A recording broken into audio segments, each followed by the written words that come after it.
When a Hollywood megastar walked out of a tiny coffee shop on a cold Tuesday morning in November 2023, nobody on that busy Los Angeles street paid much attention. He wasn't wearing a designer suit. He had no bodyguards. No cameras followed him. No fans crowded around asking for photos.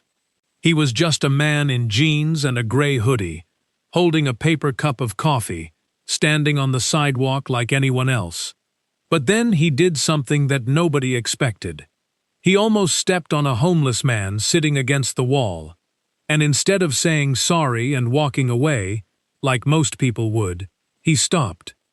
He looked down at the man on the cold concrete, and then he asked if he could sit down. Right there, on the sidewalk, in the cold. That homeless man was Darnell Okafor, a 54-year-old Army veteran who had survived 2 tours in Iraq, including one of the bloodiest battles in American history.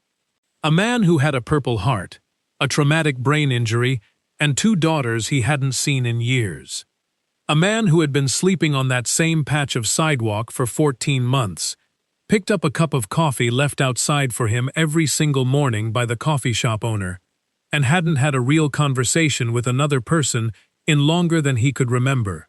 For 40 minutes, the 2 men sat together on that cold concrete and talked. They talked about war. They talked about loss. They talked about a soldier named Tyrese Boateng, who died in Fallujah on November 12, 2004, whose mother in Atlanta, Georgia, had been waiting 19 years for a phone call that never came. And then the man in the gray hoodie reached into his pocket. He took out a checkbook, an actual paper checkbook, and he wrote something down, right there on the sidewalk, using his knee as a desk. He handed it to Darnell. Darnell unfolded it slowly. He read it once, then he read it again.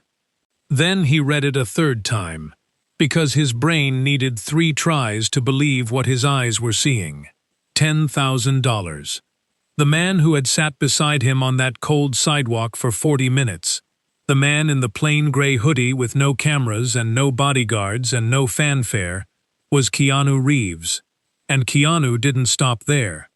He made a phone call. He set up a bank account. He arranged housing. He said 4 words that Darnell Okafor had not heard from another human being in years. 4 words that hit harder than the check, harder than the money, harder than anything.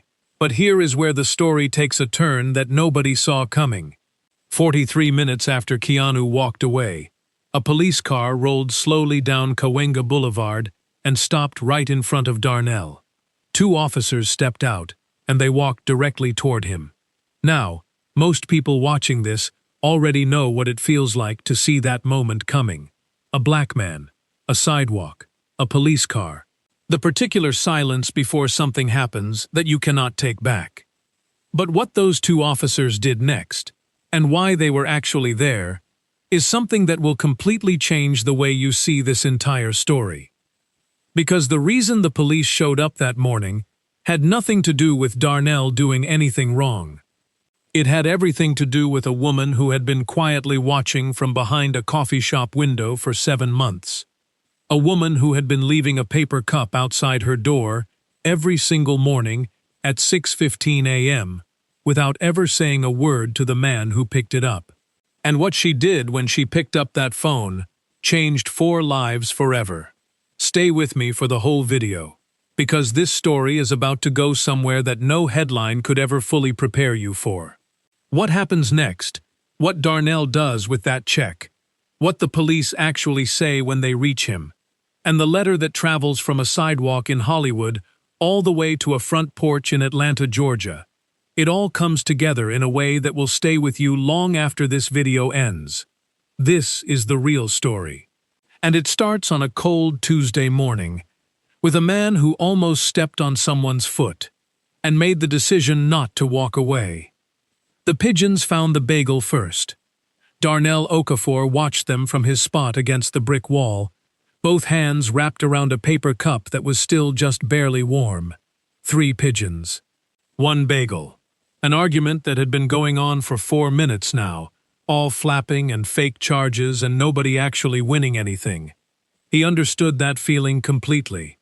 It was 6:22 in the morning on November 14th, 2023, and Cahuenga Boulevard had not yet decided to wake up. A delivery truck rumbled past heading north.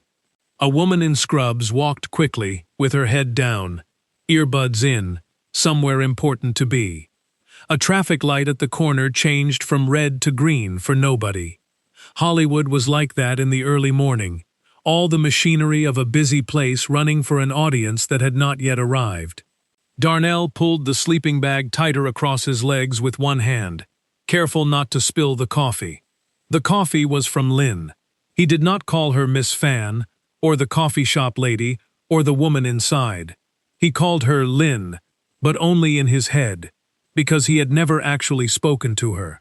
Not once in 7 months. She left the cup outside the door every morning at 6:15, before the open sign flipped, and he picked it up and she never watched him do it. That was the arrangement, unspoken and perfect. Some kindnesses work best when nobody has to explain them. He took a sip, drip coffee, no sugar, no milk, exactly how he needed it. His stomach was empty, but the coffee helped with that. It gave the emptiness something warm to sit with. Darnell was 54 years old, and he had a Purple Heart somewhere. He thought it was probably in a box at his sister Renee's place in Inglewood, along with some photographs and a watch their father gave him before he deployed. He had not been to Renee's in 3 years. Not because she had turned him away, because he had stopped going. There was a version of himself in those photographs that he did not know how to look at anymore. A young man standing straight, shoulders back, the kind of straight that the army put into you so deep it felt like bone. That young man had a wife named Cynthia, and a plan and 2 little girls named Amara and Priya, and a future that seemed like a real thing you could reach out and touch. That young man came back from Iraq in 2006, but he came back wrong. Not wrong in a way that showed up on an X-ray or showed itself in the emergency room. Wrong in the way that a house looks fine from the street, but the foundation has been cracked by something underground. And you don't know it until one day a wall shifts and a door won't close right anymore, and the cracks start showing up in places you never expected them. The traumatic brain injury was diagnosed at the VA in 2008, 2 years after he got home. 2 years of headaches that felt like ice picks, 2 years of lights that were too loud, and sounds that had no business being that sharp. 2 years of Cynthia asking what was wrong, and Darnell not having words that were accurate enough to explain it. The VA gave him a diagnosis and a pamphlet, and a prescription, and an appointment 3 months out. And then he missed the appointment because the parking structure's fluorescent lights were doing something that day that made it impossible to walk under them. He missed a lot of appointments after that. By 2010, Cynthia had done something brave and painful and necessary. She took Amara and Priya and moved to her mother's house in Riverside. She did not do it out of cruelty. She did it because she had watched Darnell disappear 1 year at a time, and she had 2 daughters watching the same thing.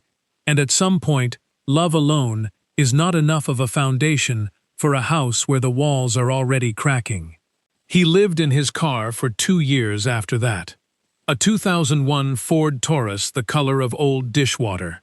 He kept it remarkably clean for a while, vacuuming the mats at gas stations, hanging an air freshener from the mirror like a man maintaining standards. Standards were the last things to go. Then they went too. By 2013, the car had a transmission problem he could not afford to fix. He sold it for $400, and a promise that the buyer would not mention the transmission until after the handshake, which was not exactly an honest transaction, but also was not the worst thing he had ever been part of. After the car, there was a shelter on Skid Row for 2 years. Then a tent in Echo Park. Then various walls in various parts of the city, the way water finds whatever low place is available. He had been on Cahuenga for 14 months now. This was, by the strange geography of life lived without walls, home. His spot was good. The brick held some heat from the day before. The coffee shop's small awning gave cover when the marine layer came in heavy in the mornings, and Lynn left the coffee at 6:15. These were the coordinates of a life that still had some structure to it, and Darnell held onto them the way a man holds onto a rope in a current. He watched the pigeons. The smallest one finally got the bagel and made a run for the gutter with it, wings out for balance, ridiculous and determined, and briefly triumphant. There you go, Darnell thought. Go. The door to Grind and Grace opened behind him.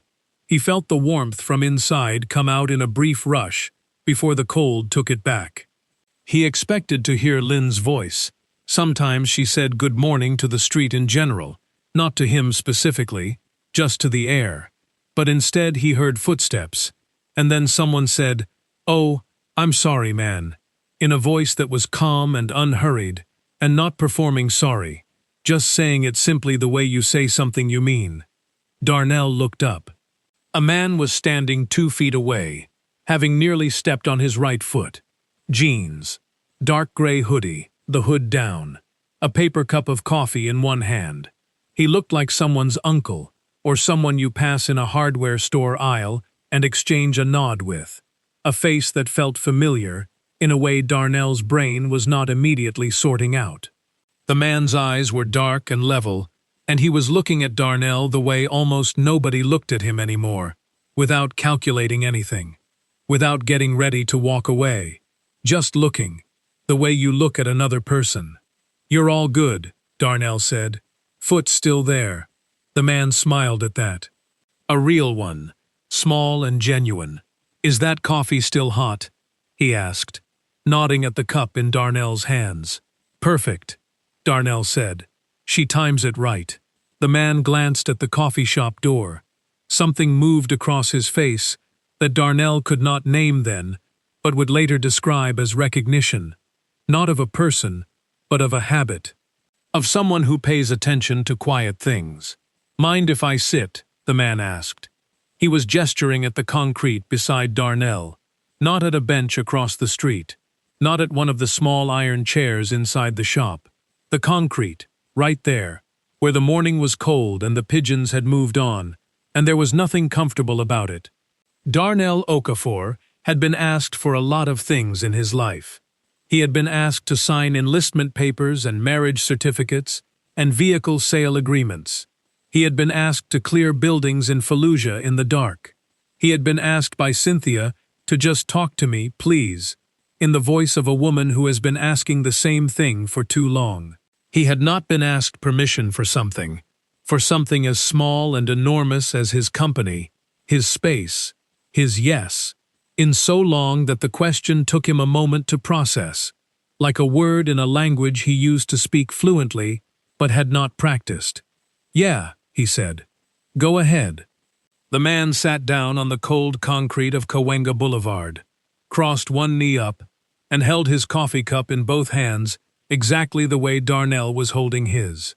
Inside Grind and Grace, behind the window where the morning light had just started to come through at the low November angle that makes everything in Los Angeles look briefly like a painting, Lynn Fan went very still. The dish she was drying stopped moving in her hands.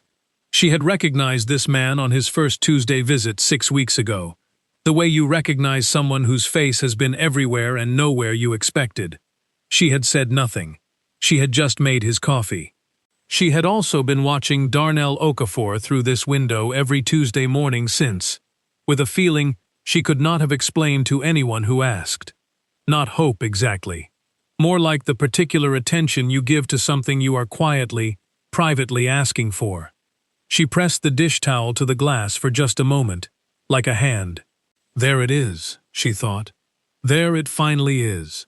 What she did not know yet, what none of them knew yet, was that 40 minutes from now, she would be picking up her phone and making a call. And 40 minutes after that, a black and white patrol car from the Hollywood division would roll to a stop on Cahuenga Boulevard. And 2 officers would walk directly toward Darnell Okafor. And everything would change in a direction nobody expected. But that was 40 minutes away. Right now there were just 2 men and 2 paper cups, and the cold and the morning. and one of them had asked to sit, and the other one had said yes. And that, it turned out, was the beginning of everything. Keanu Reeves did not pull out his phone. This was the first thing Darnell noticed, in the automatic way that a man who has spent years being invisible notices when something breaks the pattern. People who sat near Darnell on bus benches looked at their phones. People who waited at crosswalks near him looked at their phones. The city had an entire system for avoiding the eyes of men like Darnell, and the phone was the most popular tool in that system. You could disappear someone completely just by looking at a screen. You did not even have to be rude about it. You just had to look down, and the person beside you ceased to exist in any way that required a response. This man put his phone in the front pocket of his hoodie and left it there. He looked at the boulevard instead, at the traffic light changing colors for nobody, at the place where the pigeons had been, at the way the morning was arriving slowly over the tops of the buildings to the east, the light coming in thin and pale and November serious, like it had not decided yet how warm it was willing to be. Detroit originally, Darnell said, because the man had asked. He wasn't sure exactly when the asking had started. It had happened the way conversations sometimes happen when neither person is performing one, gradually, without a formal beginning, like something that was already in motion and they had both simply stepped into it. Detroit, the man repeated, and nodded in a way that meant he was actually placing it in his mind, not just receiving the word as filler. I grew up moving, Beirut, Sydney, New York, Toronto, a few other places in between. He paused. I've never had a good answer to that question either. Where are you from? He said it without the question mark, Darnell noticed. Like he understood it was not really a question. Like he knew it was just a thing people said to try to locate each other, and that some people could not be located that easily, and that was all right. Something in Darnell's spine adjusted. A very small thing, like a gear that had been stuck clicking into the right position. He straightened slightly against the brick wall. Yeah, he said. Exactly. They talked about the cold first, because the cold was right there between them, undeniable and equal. It did not care who either of them was, which made it good common ground. Darnell said that 48 degrees in Los Angeles was the city's way of punishing you for expecting better, since you did not come here for this. The man laughed at that with his whole face briefly, and said that the weather in Los Angeles had always seemed to him like a promise the city made, and almost always kept, except for the times it didn't, and those times felt like a personal betrayal, because you had forgotten to prepare for them. This city has the best weather in America, and the coldest heart, Darnell said. He had not planned to say it. It came out of him the way true things sometimes come out when you are not bracing against them. He waited for the man to argue with it, to offer the defensive pivot that people who love Los Angeles usually offered when you said something hard about it. The man did not argue. He just nodded slowly, looking at the boulevard, like he had been sitting with that same thought for a while, and was glad someone had finally said it out loud. How long have you been out here? The man asked. On this block, 14 months, Darnell said. In the city, longer. And before Los Angeles? Army, Darnell said. Then Army. Then trying to figure out what comes after Army.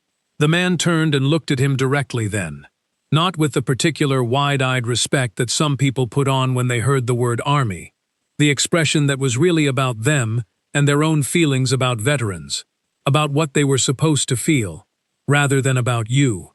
He looked at Darnell the way you look at someone whose sentence you want to understand correctly before you respond to it. Which branch? He asked. Army, 1st Infantry Division, 2 tours, Iraq.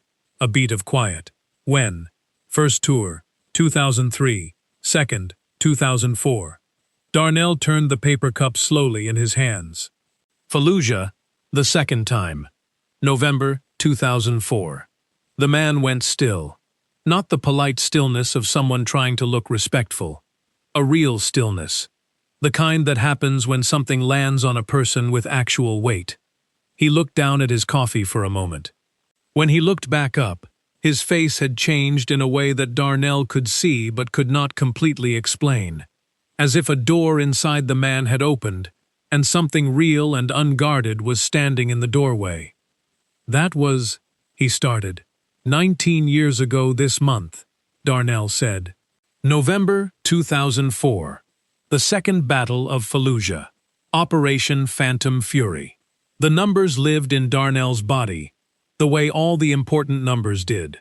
Not in his memory exactly, because his memory had gaps now, places where the TBI had quietly erased things, the way water erases writing in sand. But these numbers were not in the erasable part. These numbers were in the bone. 95 Americans killed in a single month of house-to-house fighting. Block by block, room by room, doorway by doorway. Some doors had people behind them, and some doors had nothing, and you did not know which was which until the door was open, and by then it was too late to rearrange your body into a safer position. "Do you want to talk about it?" the man asked. The question sat in the cold air between them. Darnell looked at him for a long moment. He was searching for the thing that was usually behind that question when strangers asked it. The appetite for a particular kind of story, something dramatic and confirming, something that would let them feel they had understood the war now. "Thank you," checkbox checked. He had been asked versions of this question before, in shelters, by volunteers at food distribution events with clipboards, by a reporter once outside a VA demonstration march in 2015, who had a recorder out before Darnell had finished nodding. He did not find that thing in this man's face.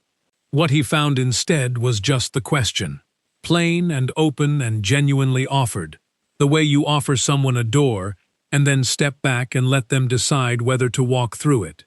"First time anyone's asked me that," Darnell said slowly, "in about 10 years. He heard himself say it. He had not known that was true until he said it. "Then there's no rush," the man said. "We've got coffee." Darnell almost smiled.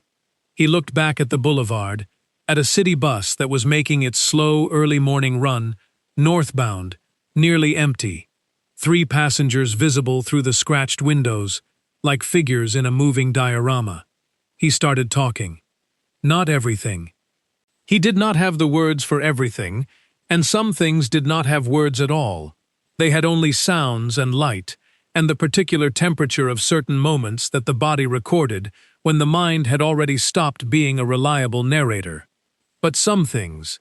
He talked about Corporal Tyrese Boateng first, because Tyrese was the one he always came back to, the way a tongue comes back to a sore tooth. Tyrese was from Atlanta, Georgia, had grown up in the Vine City neighborhood, the fourth of 5 brothers, a man who laughed so easily and so completely that it made the whole company feel lighter just to be near him. He had a way of doing impressions, of officers, of politicians on the camp television, of actors in the action movies they watched on laptops to pass the hours, that were so accurate and so merciless and so deeply kind underneath the comedy that even the people being imitated laughed. He talked about his mother's cornbread the way other men talked about religion. He had a photograph of her in his breast pocket, and he touched it once before every operation, not superstitiously, just as a reminder of what the point of everything was.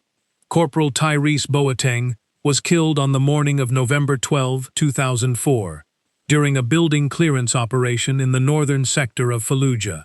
He was on Darnell's left side. The two of them were moving through a structure that a forward unit had already called clear, and then it wasn't clear, and then there was an explosion from the left, and Darnell felt the pressure of it before he heard it, and then he heard it, and then there was a ringing that did not stop for 3 weeks, and when he looked to his left, Tyrese was down, and the photograph of his mother had come out of his breast pocket and was settling on the ground nearby, in the dust and the stillness and the smoke. Darnell did not describe all of this to the man on the sidewalk. He described the outline of it, the shape of it, The way you describe a place you have been to someone who will never go there, and you want them to understand it was real." The man listened without moving. "His mother," Darnell said, after a while. "Gloria, Tyrese gave me her address before we deployed. That's what you do. You exchange the addresses of the people who need to know if things go wrong. I've had her address for 19 years. He paused. "I've never written to her." "Why not?" Darnell turned the cup in his hands. "Around and around. I didn't know what to say. You can't—" He stopped, found the words again. "When you survive and someone beside you doesn't, there is no sentence that doesn't sound wrong.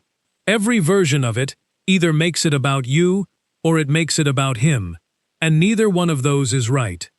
She doesn't need my guilt, and she doesn't need my grief. But I don't know what else I have to offer." The man was quiet for a moment. "You have the cornbread," he said. Darnell looked at him. "You have the impressions," the man said simply. "The photograph. The thing about how he touched it before operations. She probably knows all of that, but she doesn't know that you know it. She doesn't know that someone who was standing beside him carries her son that specifically." He paused. "That's not guilt. That's not grief. That's testimony. You're the only one who can give it." The word landed on Darnell Okafor like light through a window. Testimony. He looked away. He looked at the boulevard and at the sky above the buildings, which had gone from pale gray to a thin and watery blue, and he felt something happening in his chest that he had not felt in so long that he almost did not recognize it. A loosening, like a knot that had been pulled so tight for so long that it had become load-bearing, structural, something you built around, and now someone had found the original end of it and pulled gently, and the whole architecture was shifting. His eyes were wet. He looked away farther, toward the north end of the boulevard, and breathed slowly through his nose, and did not make any noise about it. The man did not make any noise about it either. He did not say it's okay, or don't worry, or any of the things people say when a man cries that are really about the discomfort of the person watching. He simply stayed seated, holding his coffee with both hands, looking at the same stretch of boulevard, giving Darnell the privacy of shared direction. After a while, Darnell told him about the TBI. He explained it the way he had learned to explain it, plainly, without embarrassment. That certain lights did specific painful things, that words sometimes fell through a hole in the middle of a sentence, that loud, sudden sounds could take him out of the present moment and put him somewhere else entirely, somewhere with a particular temperature and a particular smell, without asking his permission first. "It's like," Darnell said, searching, "you know how old film projectors used to skip sometimes, just for a frame or two? The picture goes somewhere else and then comes back." He tapped his temple. "It does that, without warning." The man nodded. He did not say "I can't imagine," which was what people usually said, a phrase that Darnell had always found strange, a statement of imaginative failure offered as consolation. He said, "Does it come back? The present, I mean. Does it always come back?" "Always comes back," Darnell said. "Then you always come back." Darnell looked at him. "That's not nothing," the man said. "Coming back every time. That's actually a lot." They were quiet again. The boulevard was getting busier now. More cars, more people with somewhere to be. The city pulling itself upright into the business of a Tuesday. A woman walked past with a yoga mat under her arm. A man in a delivery uniform jogged to a truck double-parked at the corner. A teenager on a skateboard moved through all of it, with the particular fluid confidence of someone who has not yet learned to doubt their balance. Life, Darnell thought. Just regular life. Right here on the same sidewalk as everything else. "I had a caseworker," he said after a while. He was not sure why he was saying this, but the man had asked earlier what he needed, practically right now. He had asked like a man who intended to hear the answer. "At the VA on Wilshire, Sandra Mejia. She was good. She was actually trying to find me housing, but I missed 2 appointments when my head was bad, when the light was." and they dropped me off the wait list." He paused. "I don't have a phone to call to get back on it, and I don't always know what day it is exactly, which makes appointments harder than they sound." The man took out his phone. "Sandra Mejia," he said. "How do you spell the last name?" Darnell spelled it. The man typed it into his phone with the same focus he had given everything else this morning. Then he reached into the front pocket of his hoodie with his other hand. He took out something small and dark, a checkbook, an actual paper checkbook, the kind Darnell's father had kept in the breast pocket of his good church jacket back in Detroit. And he set his coffee down carefully on the flat top of Darnell's sleeping bag, using it as a table, and he opened the checkbook on his knee. He wrote for a moment, unhurried. The scratch of a pen on paper in the cold morning air. Then he tore the check out along the perforated edge and folded it once and held it out. Darnell took it. He unfolded it slowly. The way you unfold something when some part of you already knows it is important and is trying to make the knowing last a moment longer before it becomes real. He read it. Then he read it again. Then he read it a third time, because his brain needed 3 passes at things that mattered, and this was the kind of thing that mattered. The amount on the check was $10,000. The boulevard kept moving, a car horn somewhere, a bus accelerating.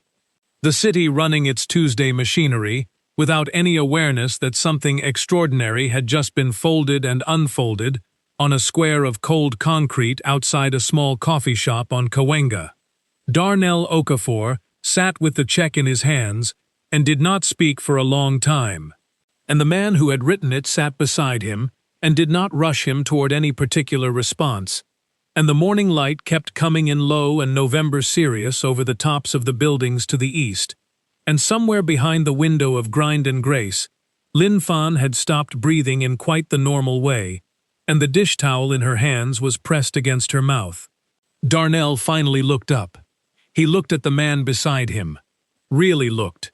The way you look at someone when the usual distances have collapsed and there is nothing between you except what is true, and said the only thing that had come up through all the layers to reach his mouth. "I don't have a bank account," he said. The man picked his coffee back up from the top of the sleeping bag. He took a sip. He looked at the boulevard, the way a man looks at something when a decision has already been made, and he is simply giving it a moment to settle. "We'll fix that," he said. "We'll fix that," he said. 2 words, 3 syllables. The simplest possible sentence construction in the English language. Subject, verb, object. And yet, Darnell Okafor sat with them the way you sit with something that has just rearranged the furniture of a room you thought you knew by heart. He had lived for years in a world where things did not get fixed, where they got managed, or endured, or worked around, or accepted with the particular tired grace of a man who has run out of energy to be angry about them. The water fountain at the shelter that ran cold for 8 months. The VA appointment system that put you on hold for 40 minutes and then disconnected. The housing wait list that moved so slowly you began to suspect it was not actually moving at all, that it was simply a number that existed to give people something to wait for, so they did not lose hope all at once. "We'll fix that." Not, "I'm sorry about that." Not, "That must be really hard." Not the particular shape of sympathy that people offered like a receipt. Proof they had acknowledged the problem, now released from any further obligation. "We'll fix that." The "we" was the part that did something to Darnell's chest. He was not sure he had been part of a "we" in a very long time. Not a "we" that meant something practical. Not a "we" that included him in the solving of a problem rather than just the having of it. He looked down at the check again. Still there, still $10,000, still real. His hands were not entirely steady. The man was already on his phone, not scrolling, not checking anything for himself, but searching with the focused efficiency of someone who knows exactly what they are looking for and intends to find it before the moment passes. Darnell watched him without watching him. The sideways peripheral attention he had developed over years of living in public spaces, where looking directly at things could be misread. where you learn to observe the world from its edges. New Foundations LA, the man said, half to himself, reading from his phone screen. Veteran Services, Transitional Housing, Culver City. He looked up at Darnell briefly. You know them? Darnell shook his head. I've heard of something like it, he said. There's a lot of organizations. Some of them are good. Some of them have you fill out 17 forms and then tell you the program ended last quarter. The man made a sound that was not quite a laugh, but was not nothing either. He went back to his phone. He was quiet for almost 2 minutes. Real minutes, not the compressed social time of a conversation where silences are filled because emptiness is uncomfortable. He let the 2 minutes be 2 minutes, reading something carefully, and Darnell appreciated this more than he could have explained to anyone. Then he made a call. He did not put it on speaker. He held the phone to his ear and turned very slightly away, not to exclude Darnell, more in the instinctive way of a person who understands that private arrangements are best made with a degree of privacy, and he spoke quietly for just under 2 minutes. Darnell caught pieces. Yes. Today. This morning if possible. No. I'll cover whatever the program doesn't. A pause. Her name is… Hold on. He looked at Darnell. Sandra Mejia. She's at the Greater Lava on Wilshire. Can you cross-reference with her office on the housing side? Back to the phone. Right. Okay. Culver City? What's the address? He typed it into his phone with one thumb, while the other hand held the phone to his ear. The small multitasking of a man who has spent a life where things require coordination. 2 hours. I'll make sure he's there. Thank you, Josephine. He hung up. He looked at Darnell. Her name is Josephine Adler. She runs the intake side of New Foundations LA. She's going to meet us. He paused, then corrected himself. Meet you at a Bank of America on Sunset Boulevard, in 2 hours. She'll help you open an account, and she'll start your intake for transitional housing. They have a facility in Culver City. Darnell processed this in the careful, sequential way his brain processed things now, one piece at a time, making sure each piece was solid before building the next one on top of it. Bank of America, Sunset Boulevard, 2 hours. Josephine Adler. Transitional Housing, Culver City. I don't have ID, he said. It was not an argument.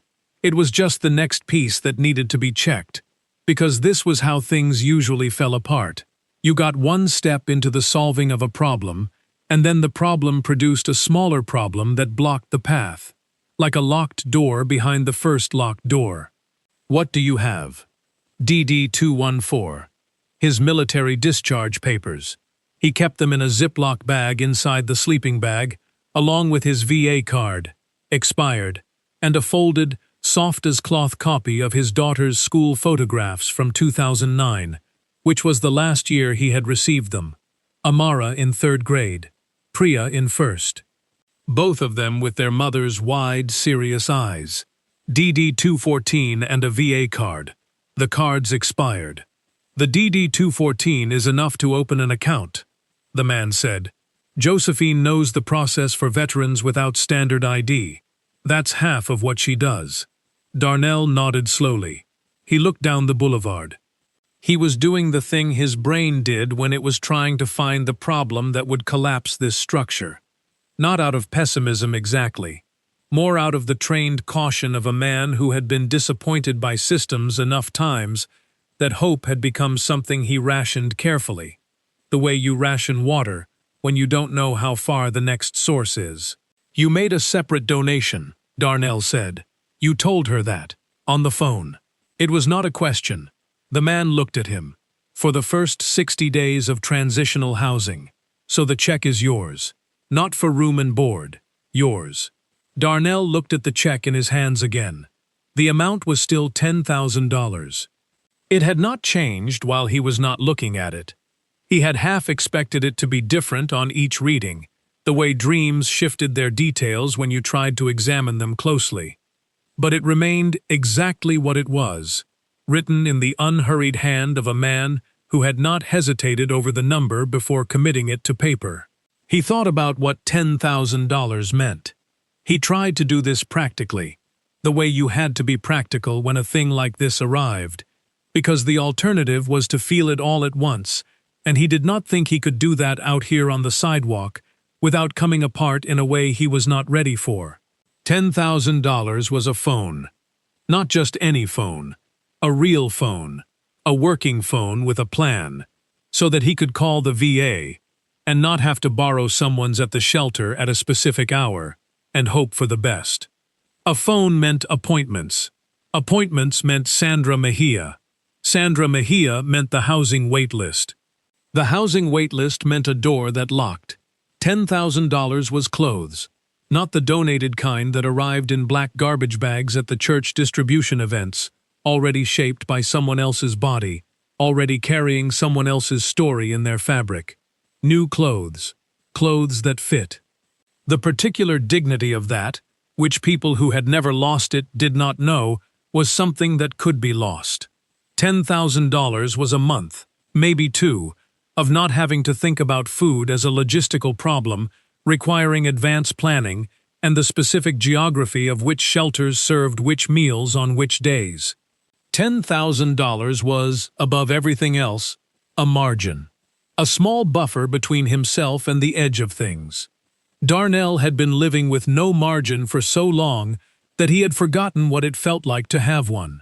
The way people who have always lived at sea level forget that altitude is a real thing, that there is more than one height at which a person can stand. He realized, sitting there on Cahuenga Boulevard with a paper check in his hand and a coffee cup going cold, and a man he had known for 38 minutes sitting beside him, that he was crying. Not dramatically. He had not made any decision to cry. It was happening the way things happen when the body decides that what the mind has been holding for too long simply needs to be put down for a moment. Very quietly. His eyes were wet, and the boulevard in front of him went slightly watery and prismatic, and he looked away up the street and breathed through his nose in the slow, controlled way he had taught himself. The way you manage things you had no other way to manage. The man said nothing. He did not shift uncomfortably. He did not look away in the self-protective way people looked away when another person's emotion made them feel they had caused something they did not know how to fix. He did not offer a platitude or a tissue or a hand on the shoulder, which would have been too much. He simply remained exactly where he was, on the cold concrete, holding his coffee, looking at the same stretch of boulevard as Darnell, giving him the dignified privacy of parallel direction. After a while, the boulevard came back into focus. Darnell breathed out slowly. "Tyrese," he said. Not sure why he said the name right then. Maybe because the morning had been so full of Tyrese already. Or maybe because what was happening right now felt like something Tyrese would have wanted for him, and acknowledging that felt important. "My guy from Fallujah." If he could see this morning, he paused. He would not stop talking about it. Literally for the rest of his life. He would tell everyone. His mama, his brothers, the checkout lady at the grocery store. The man smiled. "Sounds like he was good company." "The best," Darnell said. Simply and completely and without qualification. They sat with that for a moment. The city moved around them. Tuesday busy now. People and cars and the whole loud ordinary machinery of a morning that did not know it was anything other than ordinary. Then the man stood up. He did it without making it a production. Just rose from the concrete with the ease of a man who is comfortable in his body in all its positions.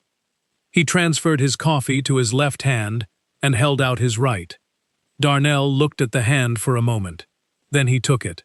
The handshake was firm and unhurried. Not brief in the way that communicates conclusion.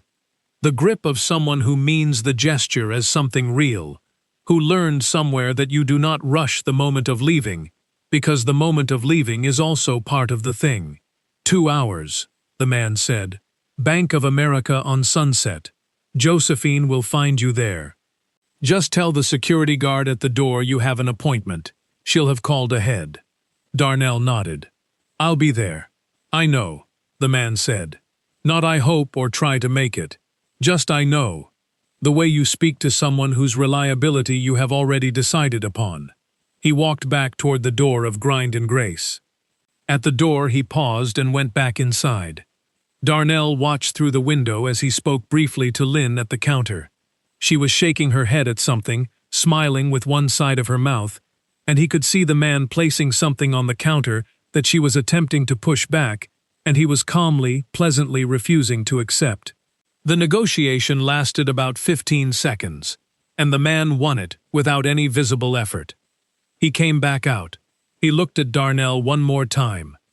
"Tyrese Boateng," he said. "November 12, 2004. I'll remember." Then he walked north on Cahuenga Boulevard, hood still down, hands in his pockets, a man with somewhere to be on a Tuesday morning. And within half a block, he looked like anyone. He looked like nobody in particular. He looked like a person the city swallowed back into itself, the way the city was always swallowing people. Smoothly, without ceremony, the crowd parting and closing behind him like water. Darnell watched until he was gone. Then he looked down at the check one more time. Still $10,000. Still there. Still real. He folded it carefully. Once, then once more, and placed it in the front pocket of his shirt, close against his chest, close to where his heart was making more noise than usual. He pressed his palm flat against the pocket for a moment, feeling the small rectangle of it through the fabric, making sure it was real in the way that only touch confirmed. Behind the window of Grind and Grace, Lin Fan was writing something on a napkin, writing quickly, before the words left her the way words left things when you did not catch them in time. She was writing down what the man had said as he stood to go. The sentence she had heard through the cracked door she had left open 3 inches, because the morning had felt like the kind of morning worth listening to. She would keep that napkin for the rest of her life. And in 43 minutes she would pick up her phone and dial a number, and what she set in motion with that call was already coming, already moving toward Cahuenga Boulevard in a black and white car, already only minutes away from changing the shape of this morning one more time. But Darnell did not know that yet. He knew only that the check was in his pocket, and his coffee had gone cold, and the morning light was finally warm enough to feel on his face. He tilted his head back against the brick and let it land there, that thin November warmth, and he closed his eyes. He thought about a letter, the first line of it. Just the first line, which was all you needed to begin. "Dear Mrs. Boateng, my name is Darnell Okafor. I was standing beside your son." The words were there. They had always been there. He just needed enough ground under him to stand on while he wrote them. He was beginning, slowly and imperfectly, and 19 years late, to have some ground. The patrol car came from the south. Darnell heard it before he saw it. Not the siren. There was no siren, but the particular low idle of a Crown Victoria engine that the city had been running in its police fleet long enough that Darnell's body had catalogued the sound the way it had catalogued other sounds that required a response. His eyes opened. His shoulders moved inward, a small involuntary bracing, the body's first language, the one that operated below thought and decision, and always had the first word. He watched the black and white roll to a stop at the curb, 20 feet from where he sat. Both front doors opened at the same time. The officers who stepped out were not rushing.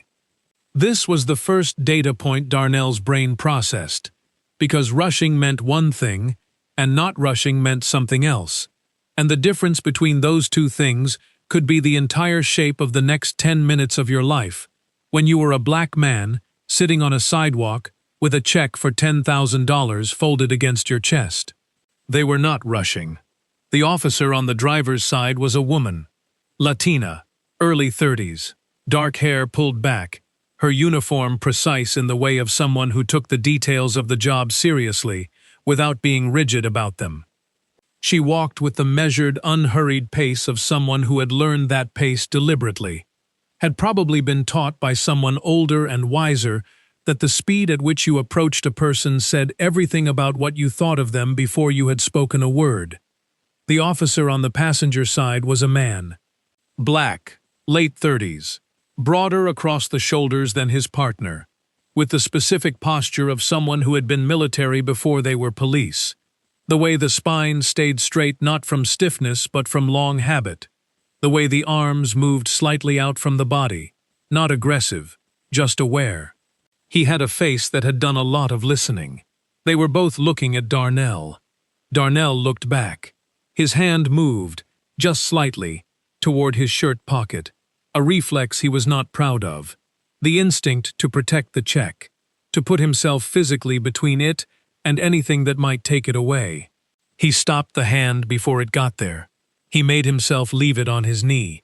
He breathed. The female officer reached him first. "Good morning," she said. Her voice was even and unhurried, the same pace as her walk. She had a name tag that read, Ruiz. "Are you Darnell?" The question landed unexpectedly. Not sir or hey, or the particular brand of neutrality that was not neutrality at all. "Are you Darnell?" His name. His actual name, spoken by someone who already knew it. He looked at her carefully. "Depends on who's asking," he said. Old habit. The answer of a man who had learned to check the shape of a question before stepping into it. Officer Ruiz did something then that Darnell had not anticipated. She smiled. Not a professional smile deployed to manage a situation. A real one, brief and genuine, like something she had not entirely planned. "Fair enough," she said. "I'm Officer Ruiz. This is Officer Webb. We're from Hollywood Division." She paused. "We got a call about you." His jaw tightened. What kind of call?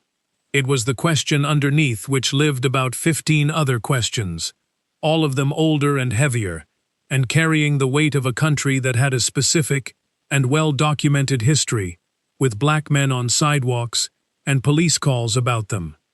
He did not ask all 15 questions, but they were there, and Ruiz had enough experience to know they were there, and she answered them all at once, cleanly, without making him wade through any of it. "The good kind," she said. Officer Marcus Webb came around the front of the car and stopped a few feet to Ruiz's left.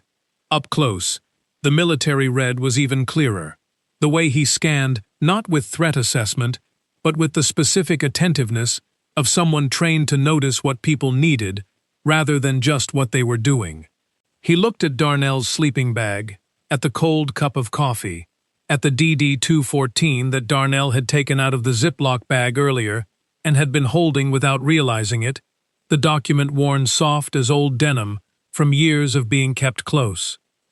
Webb's eyes stayed on the DD-214 for just a moment. Something in his face shifted the way a key shifts in a lock. "First Infantry Division," he said, not reading it. He was too far away to read it. He just knew the look of a discharge paper held by someone who had carried it a long time. "Iraq?" Darnell looked at him. "2 tours. You?" "Army Reserve," Webb said. 68 whiskey. "A medic. 1 tour. Afghanistan, 2011. He paused. "Kandahar." The particular shorthand of people who have been to specific places that other people only know as abstractions. You said the name, and either it meant something to the person you were saying it to, or it didn't, and you knew immediately which it was. Webb saw Darnell nod the way you nodded when a name landed with weight. Darnell saw Webb stand a fraction straighter, the unconscious acknowledgement between people who have shared a category of experience that cannot fully be explained to those outside it. "Sit down if you want," Darnell said. He was not sure why he said it. It came out of him the same way Keanu's sitting down had come to him, the recognition that this was a morning for people sitting down together, apparently, that the sidewalk had decided this was its function today. Webb looked briefly at Ruiz. Ruiz had the expression of a woman who had seen her partner do unexpected things before and had learned to leave room for them. She gave the smallest nod. Not permission exactly, just acknowledgement that whatever came next was going to be what it was going to be. Webb sat down on the curb. Ruiz remained standing, but she shifted her weight to one hip, her hands coming off her belt, her whole posture reorganizing itself from official to something closer to present. She was watching the boulevard with the alert peripheral attention of an officer on a public street, but the attention she gave to Darnell and Webb was of a different and more human kind. "The call," Darnell said. He needed to know. He was not afraid of the answer anymore. Something about the way these two people had arrived had moved him past the first shape of fear into a different country. But he needed to understand the geometry of the morning, how all its pieces connected. "Who called you?" "Woman from the coffee shop," Ruiz said. "Grind and Grace." She called the non-emergency line. She paused. She said a homeless veteran outside her shop had just been helped significantly by someone, and she wanted to make sure he was safe, and that nobody bothered him today. Darnell absorbed this slowly. Lin Fan. 7 months of a paper cup at 6:15 in the morning. 7 months of a quietly faithful gesture, unacknowledged and unrequested and given anyway, every single day. And when something happened to Darnell that Lin thought was large and important and real, her instinct had not been to photograph it or post it or tell someone about it for her own satisfaction. Her instinct had been to call and ask someone to protect it, to ask the city to please, just this once, let a good thing remain a good thing. He thought about that for a long moment. He thought about what it meant to be watched over by someone who did not make a production of watching over you. To be the subject of someone's quiet faithfulness without ever having spoken to them. He thought about all the Tuesday mornings, all the 6:15 cups, all the times Lin had come in before the sign flipped and set the cup outside and gone back in without looking, giving him the dignity of receiving it, as though he had not been watched placing it to his lips. He thought about what that was worth, and found that worth was not quite the right word, because worth implied a calculation, and this was not the kind of thing that calculated. "She called because she was worried about me?" he said. "She called," Ruiz said carefully, "because she wanted this morning to stay a good one." Darnell looked at the door of Grind and Grace. He could see through the window, the warm amber light inside, the small round tables, the chalkboard menu behind the counter, the figure of a woman moving in the back, too deliberate in her movements to be unaware that she was being observed. Lin was wiping down the counter with her back turned, with the concentrated attention of someone giving you the privacy to look at them without the awkwardness of eye contact. He watched her for a moment. Then he pressed his hand flat against his shirt pocket again, over the check, over his heart. "What do you need from me?" he asked the officers. "Nothing," Ruiz said. "We just wanted to make sure you were okay, and that the morning was going all right." She reached into her chest pocket and brought out a card. "This is the Hope Team. Homeless Outreach and Proactive Engagement. They're ours, lapped, but they work differently than regular patrol. They can help navigate the VA system, connect you with services. If you hit any walls, you call that number directly." She held it out. Darnell took it. He looked at it. A real card, the kind that meant something was a real thing.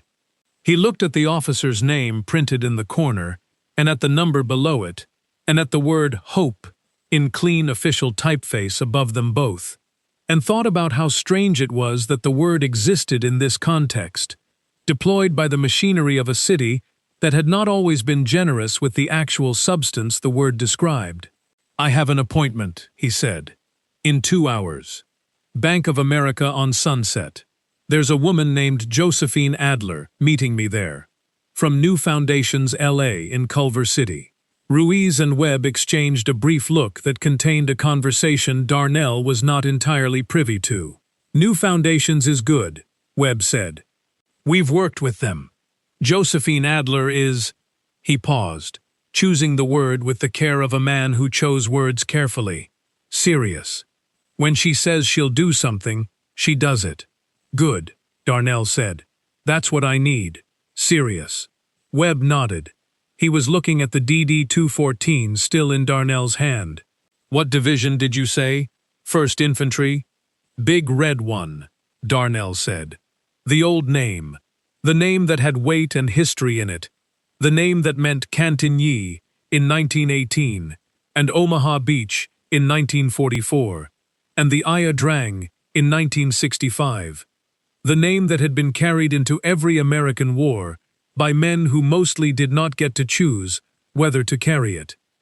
Webb repeated it quietly, the way you repeated something you were committing to memory rather than just acknowledging. My uncle was 1st Infantry, he said. Vietnam. He doesn't talk about it either. No, Darnell said. We mostly don't. They sat with that for a moment.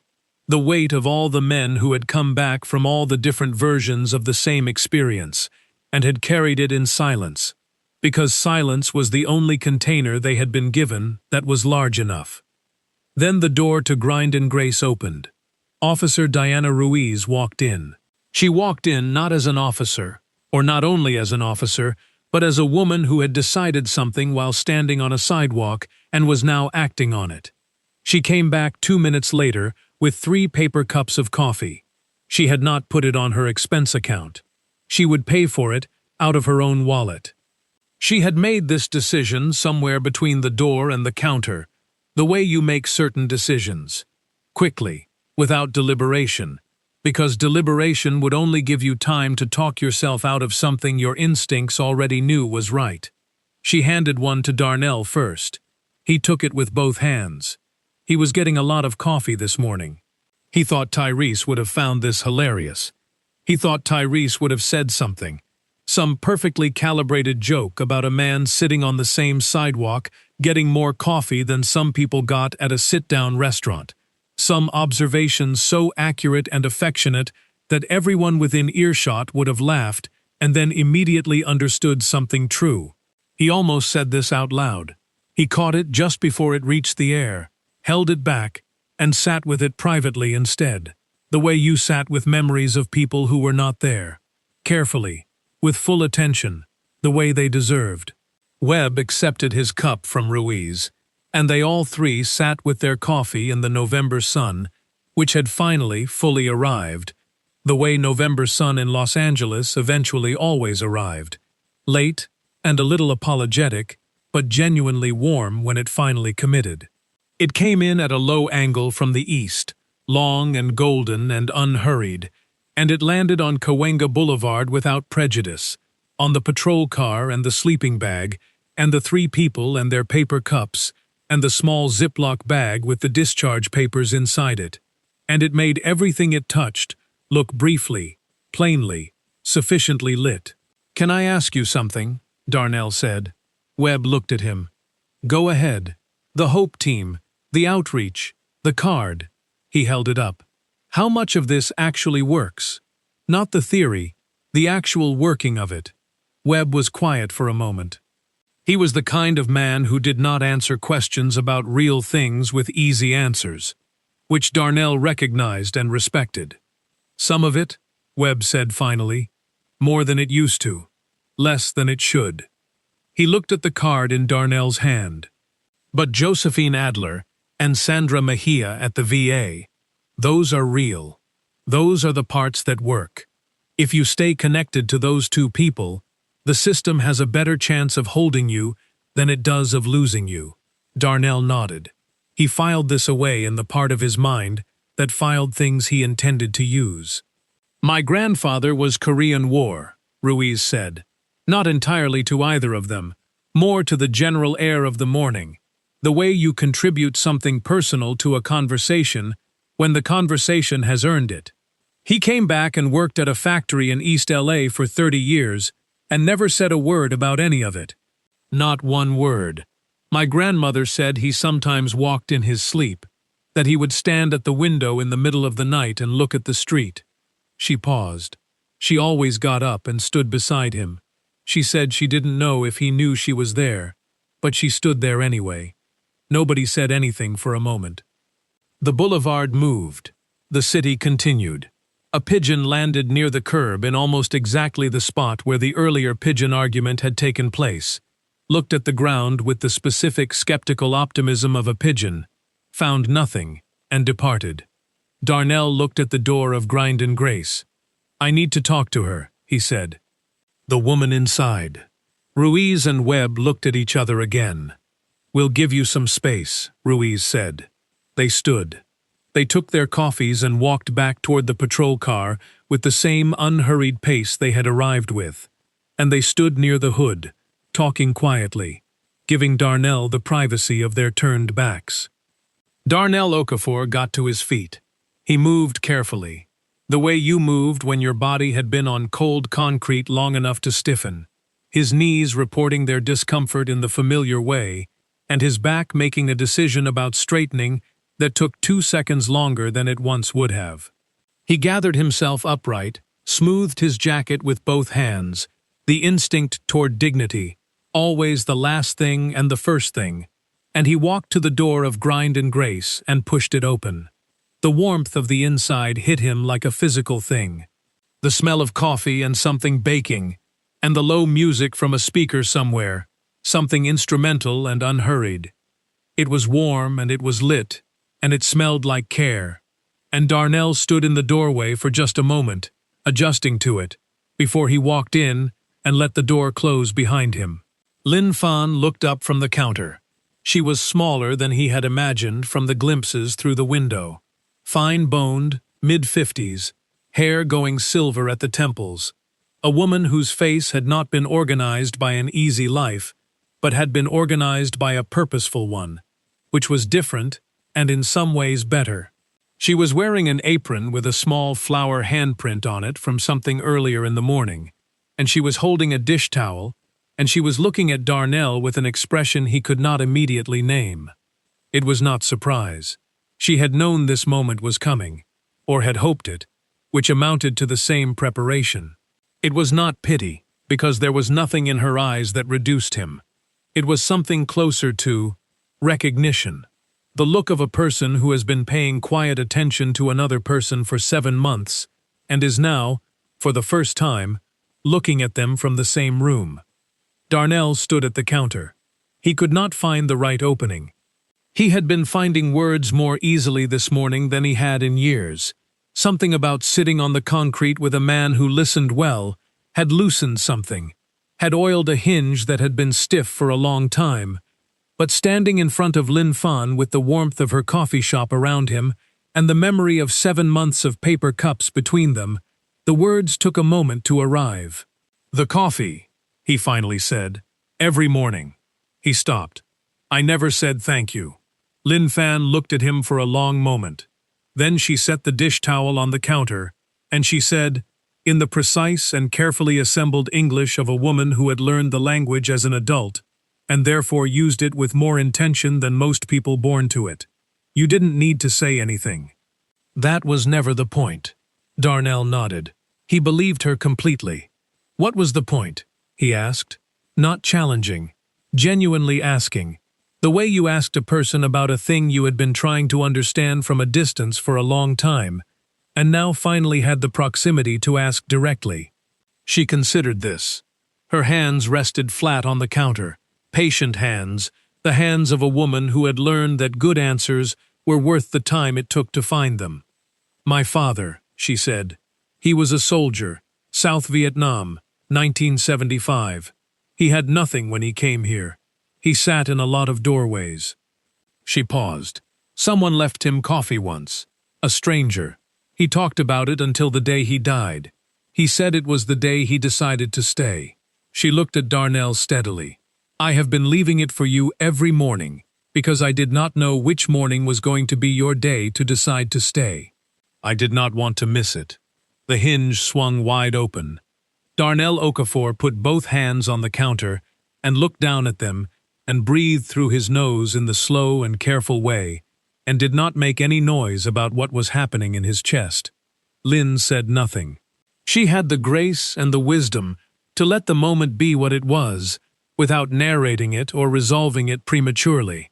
And they stood together on opposite sides of the counter, in the warm amber light of Grind and Grace, on Cahuenga Boulevard. Two people who had been near each other for 7 months without speaking, finally in the same room. After a while, Darnell looked up. "I have an appointment in 2 hours," he said, "in case you're wondering what happens next." Lynn smiled. It rearranged her whole face. "I was wondering," she said. He straightened. He pressed his hand against the check in his pocket one more time. Then he nodded at her, a nod that carried everything he could not say in the limited vocabulary of a man still learning to carry hope without dropping it. And he turned and walked back through the door into the November sun. Officers Ruiz and Webb were still at the hood of the patrol car. Webb was telling Ruiz something that was making her shake her head, with the specific expression of someone who had heard too many versions of this story to be surprised by it anymore. They both looked up when Darnell came out. "You good?" Webb asked. Darnell looked at him. He looked at the boulevard. He looked at the Grind and Grace window, where Lynn had already gone back to her counter and her dish towel and her quiet Tuesday morning of coffee and care. He looked at the check he could feel through the fabric of his shirt, the specific rectangle of it, the weight of a number that did not weigh anything physically, but was the heaviest thing he had carried in 19 years. He thought about Tyrese. He thought about the first line of a letter. He thought about Amara and Priya's faces, in a photograph that was 14 years old now. Both of them with their mother's wide, serious eyes. Both of them somewhere in the world being people he did not yet know. He thought about a room in Culver City, with a window and a door that locked, and a pillow that smelled like laundry detergent, and a square of pale California sky. He thought about what it meant to stay. "Yeah," Darnell Okafor said. He said it quietly, but he said it like he meant it, which he did, more than he had meant anything in a very long time. "I'm good." The Bank of America on Sunset Boulevard had a security guard named Theodore Fitch, 62 years old, retired Postal Service, who had been sitting on a stool near the entrance of this particular branch for 4 years, and had developed in that time the particular superpower of knowing, within about 30 seconds of a person walking through the door, what kind of morning they were having, and what kind of help they needed, before they knew themselves how to ask for it. Theodore Fitch had seen a lot of mornings walk through that door. He had seen young couples opening their first joint accounts with the barely contained terror of people who have decided to trust each other with something real. He had seen elderly women with savings books from institutions that no longer existed, trying to navigate a banking system that had changed entirely around them while they weren't paying attention. He had seen men in expensive suits who were panicking in the contained, invisible way of people who had learned that panic was something you showed no one, and he had seen people with almost nothing who walked in with a dignity so precise and so deliberate that it put the expensive suits to shame. He had not seen anything quite like Darnell Okafor walking through the door at 10:24 on a Tuesday morning in November 2023. Darnell had walked from Cahuenga Boulevard. It was 13 miles, which took him just over 30 minutes at the pace his knees allowed, down Hollywood Boulevard, and then south on Vine, past the Capitol Records building shaped like a stack of records, past the tourists taking photographs of stars on the sidewalk, with the focused pilgrimage energy of people honoring a religion they had chosen, past the dry cleaner and the nail salon, and the taco truck that was not yet open, and the man setting up a folding table of phone cases on the corner of Fountain, all the regular Tuesday furniture of a city that did not stop for anything. He had put the sleeping bag in Lynn's care. She had offered, or rather she had simply held out her hands when he looked uncertain about it, and he had given it to her, and she had taken it inside without ceremony, the way you accepted something important from someone who needed both hands free. He arrived at the bank with his DD-214 in the Ziploc bag, his VA card, the check folded in his shirt pocket, and the particular composure of a man who has decided that today is the kind of day you show up for, fully and completely, and without reservation. He was wearing the best of what he had, which was a fleece-lined flannel shirt in dark green and olive canvas pants that were clean, because Darnell had always found a way to keep his clothes clean, It was the standard he had maintained through everything, the last flag still flying. Theodore Fitch watched him come through the door. He watched him look around the lobby, in the careful assessing way of someone who has spent a long time in public spaces and has learned to read them before committing to moving through them. He watched him clock the teller windows, the waiting area, the rope line for the tellers, the manager's desk in the back. He watched him stand straight. Theodore got off his stool. "Good morning," he said, walking toward Darnell with the unhurried friendliness of a man who had decided early in his second career that the job was mostly about making people feel like they had come to the right place. "How can I help you today?" "I have an appointment," Darnell said. Someone called ahead. Josephine Adler. Theodore's face changed in the way of a man who had been briefed. "Yes, sir," he said. And there was nothing automatic about the sir. It was deliberate. "She arrived about 5 minutes ago. Let me take you back." Josephine Adler was 45 years old, and she had the energy of a person who ran on purpose rather than caffeine, which was fortunate because she had been running on it for 17 years. She had started at New Foundations LA, straight out of a social work graduate program at UCLA in 2006. Had been offered better-paying positions at larger organizations 4 times since then, and had declined all 4 with the polite efficiency of a woman who had already decided where her work was and did not need to be persuaded to go somewhere else. She was compact and precise, with close-cropped natural hair going silver at the edges, and reading glasses pushed up on her forehead that she pulled down frequently to read things and pushed back up immediately after, a rhythm so habitual it had become essentially continuous. She wore a lanyard with what appeared to be 7 or 8 keycards on it, which rattled quietly when she moved, a sound Darnell would come to associate entirely with her, the specific percussion of a woman moving fast through systems on behalf of people those systems had forgotten. She stood up when Theodore brought Darnell to the small conference room near the back of the branch. She was shorter than he expected. She shook his hand with a grip that meant business without performing it. "Darnell," she said, "I'm Josephine. Sit down. Let's get started." No preamble, no extended expressions of sympathy or admiration, or the complicated emotional territory that people sometimes wanted to navigate before they got to the practical part, which was usually the territory Darnell found hardest to cross. Josephine Adler went straight to the practical part, and this was, in his experience, the rarest and most valuable quality a caseworker could have. She had a folder already open on the table. She had done her homework in the 5 minutes before Darnell arrived. She had pulled what was publicly accessible about his VA case, had made 2 phone calls, and had already established, before he sat down, that Sandra Mejia was still his assigned caseworker at the Greater Los Angeles VA healthcare system, that he had been dropped from the housing waitlist in March 2023 after missing 2 appointments, and that the specific program he had been waitlisted for had a re-entry provision that most veterans and even some caseworkers did not know existed, a provision that allowed re-enrollment within 18 months of removal for veterans with documented medical reasons for missed appointments. It was November 2023. He had been removed in March. That was 8 months. They were inside the window. "The TBI," Josephine said, looking at him over her reading glasses. "That's documented in your VA file?" "Since 2008, Darnell said. "Then the missed appointments qualify under the medical provision. We can file for re-enrollment today." She made a note. "I've already left a message for Sandra Mejia. She'll call me back within the hour. I've worked with her before. She's responsive." She pulled the glasses up. Now, the account.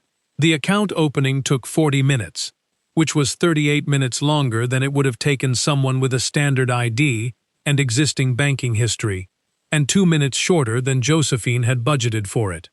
She had done this before. She knew which forms to request and which manager to ask for and how to frame the DD-214 as primary identification in a way that moved the process forward without triggering the additional review loops that could add hours.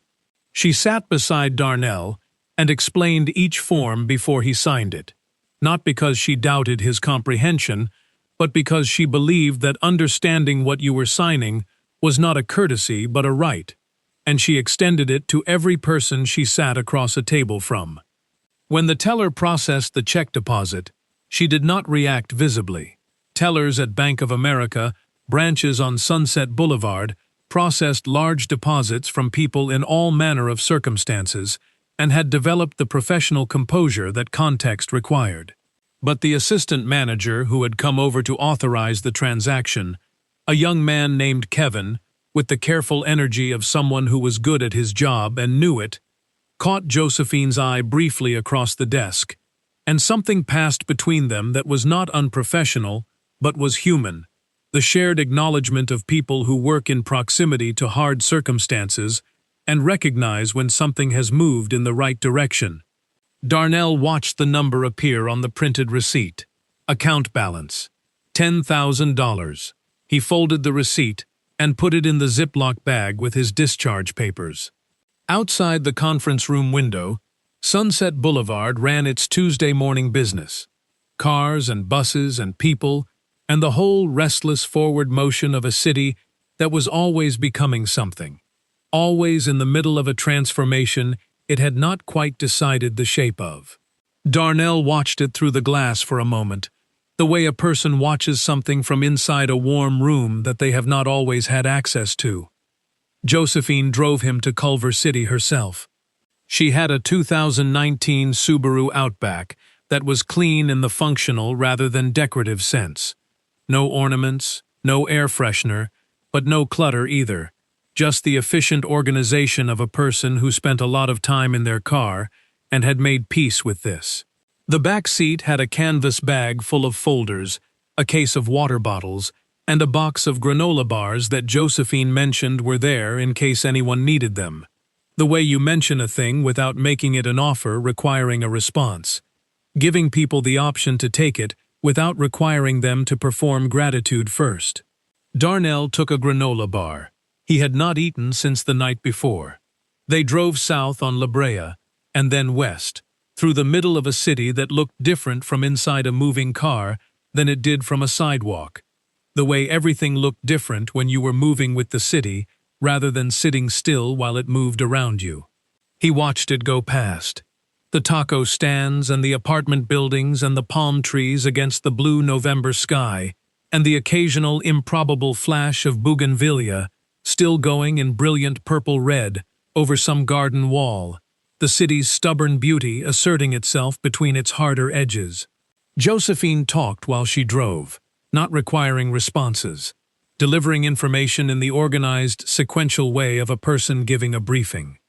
The transitional facility was on Duquesne Avenue. 16 units, all single occupancy.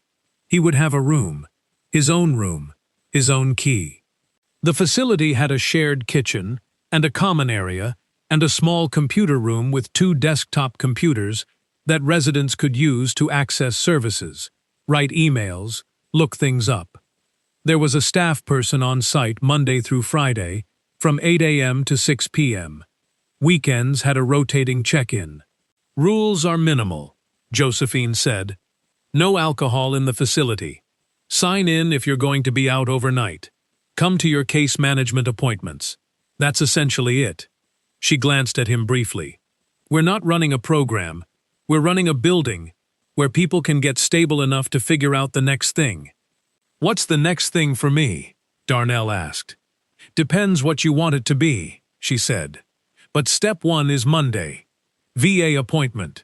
Sandra Mejia. She called me back while you were signing forms. She's expecting you November 20th at 10 a.m. I'll drive you. Darnell looked at her. You don't have to do that. I know, Josephine said. I'll drive you. He did not argue. He had learned this morning that some things were not arguments. The room on Duquesne Avenue was on the 2nd floor, northwest corner, number 7. It was plain in the way that plainness was a choice rather than a failure. White walls, a single bed with a gray blanket, and a pillow in a clean white case, a small dresser with 3 drawers, a desk that was just a surface with 2 legs, a window.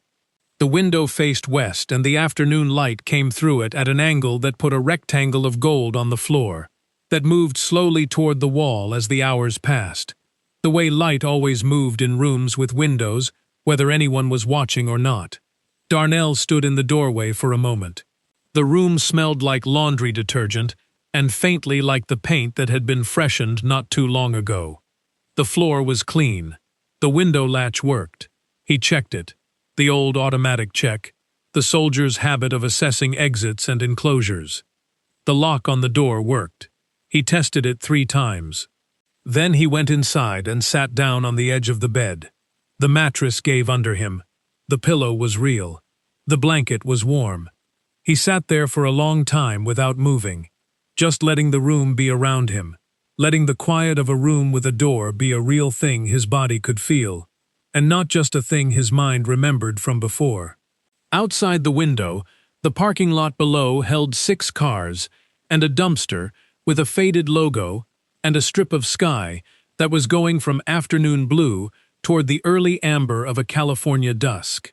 A pigeon landed on the dumpster lid and looked around with the specific suspicious optimism of pigeons everywhere, and Darnell watched it and thought about the pigeons on Cahuenga and the bagel this morning, and how the smallest one had finally made its run with the thing it had been fighting for, wings out, briefly triumphant. He took the receipt out of the Ziploc bag and looked at it. Account balance, $10,000. He put it back. He took out the photographs of Amara and Priya, 2009, 3rd grade and 1st grade. He held them the way he always held them, carefully, in both hands, as though the paper were thinner than it was. He looked at his daughters' faces for a long time. Amara had been the serious one even in 3rd grade, her mouth set like a girl who had decided something about the world and was waiting for the world to catch up. Priya had been the one who laughed with her whole face, could not contain it. Joy leaked out of her from every direction. He wondered which of those qualities had deepened in them and which had been tempered by whatever 14 years of living had done. He wondered if they looked like Cynthia now. They had always looked like Cynthia. He set the photographs carefully against the base of the lamp on the small desk, facing the room, so that when he woke in the morning, they would be the first thing he saw. He adjusted them twice until they were exactly right, both girls visible, both faces catching the light, and then he sat back down on the edge of the bed and looked at them there. His daughters in his room. He did not have the language for what this was. He did not try to find it. Sandra Mejia called him on Tuesday, November 20th, 2023, at 9:47 a.m., 13 minutes before his appointment, while Josephine was driving him west on Wilshire Boulevard toward the VA campus.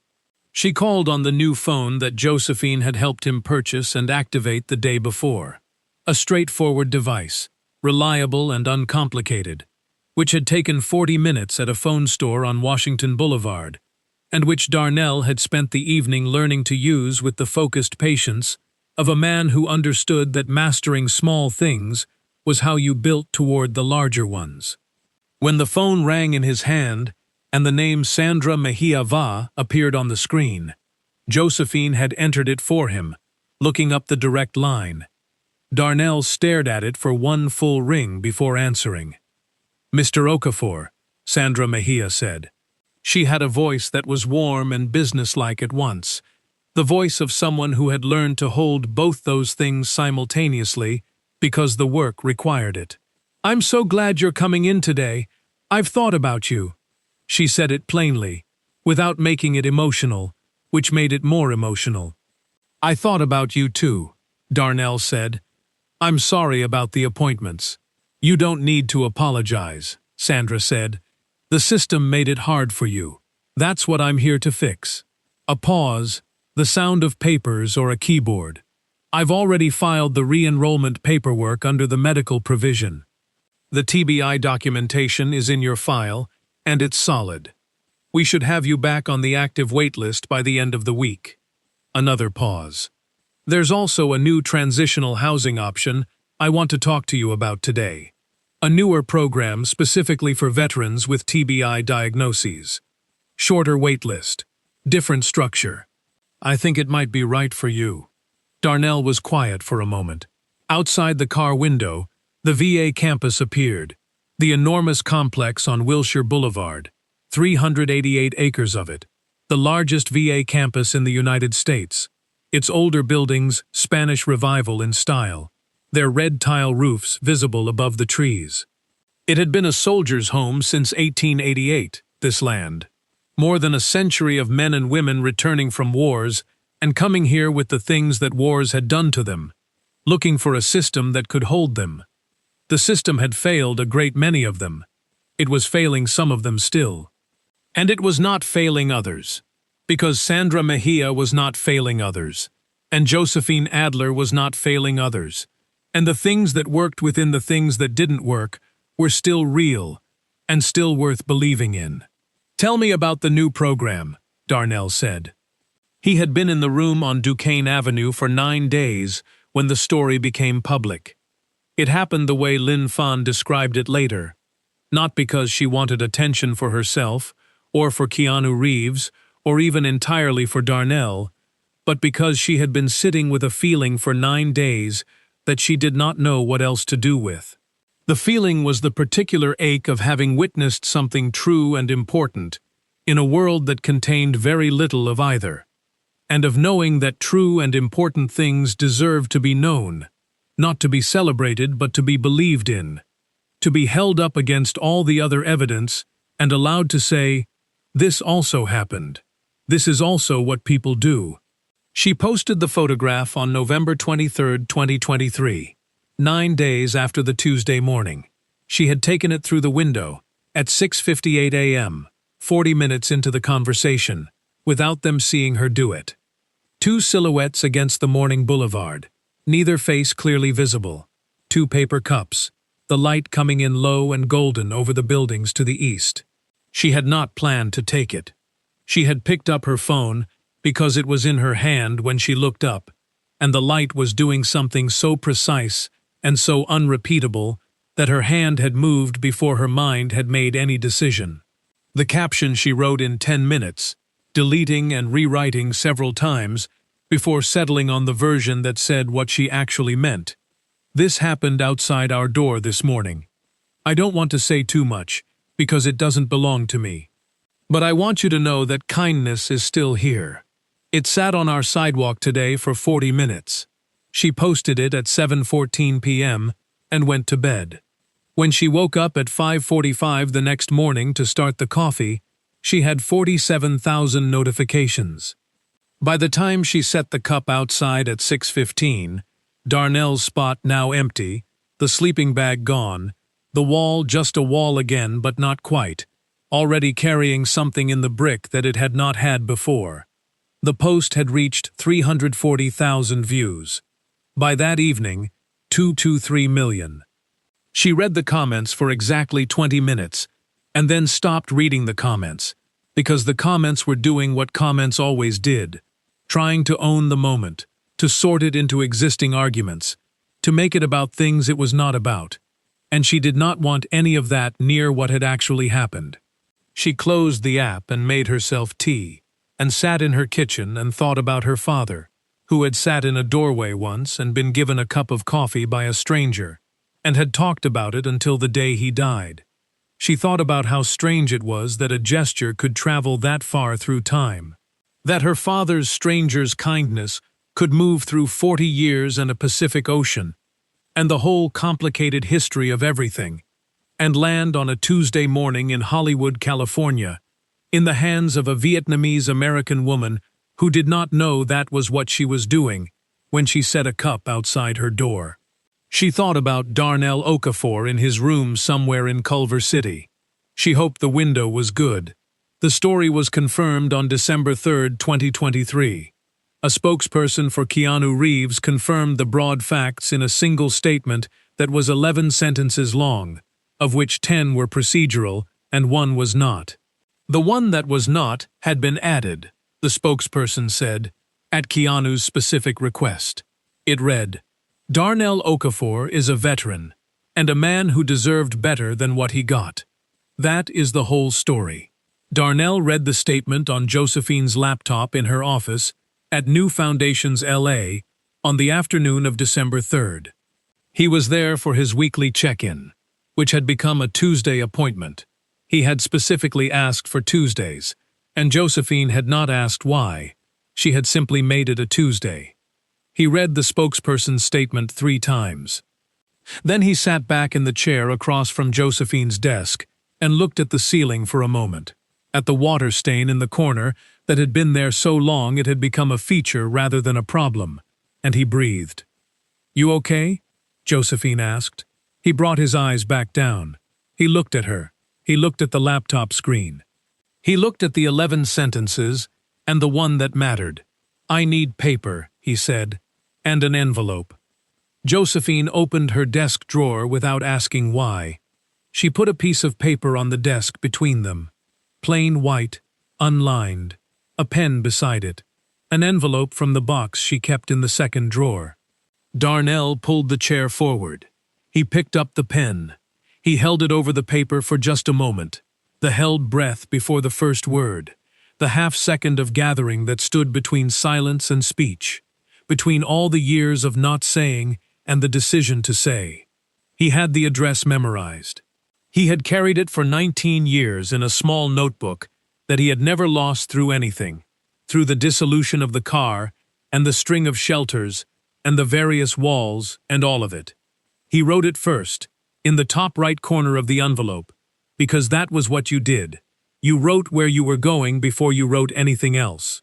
Mrs. Gloria Boateng, Atlanta, Georgia.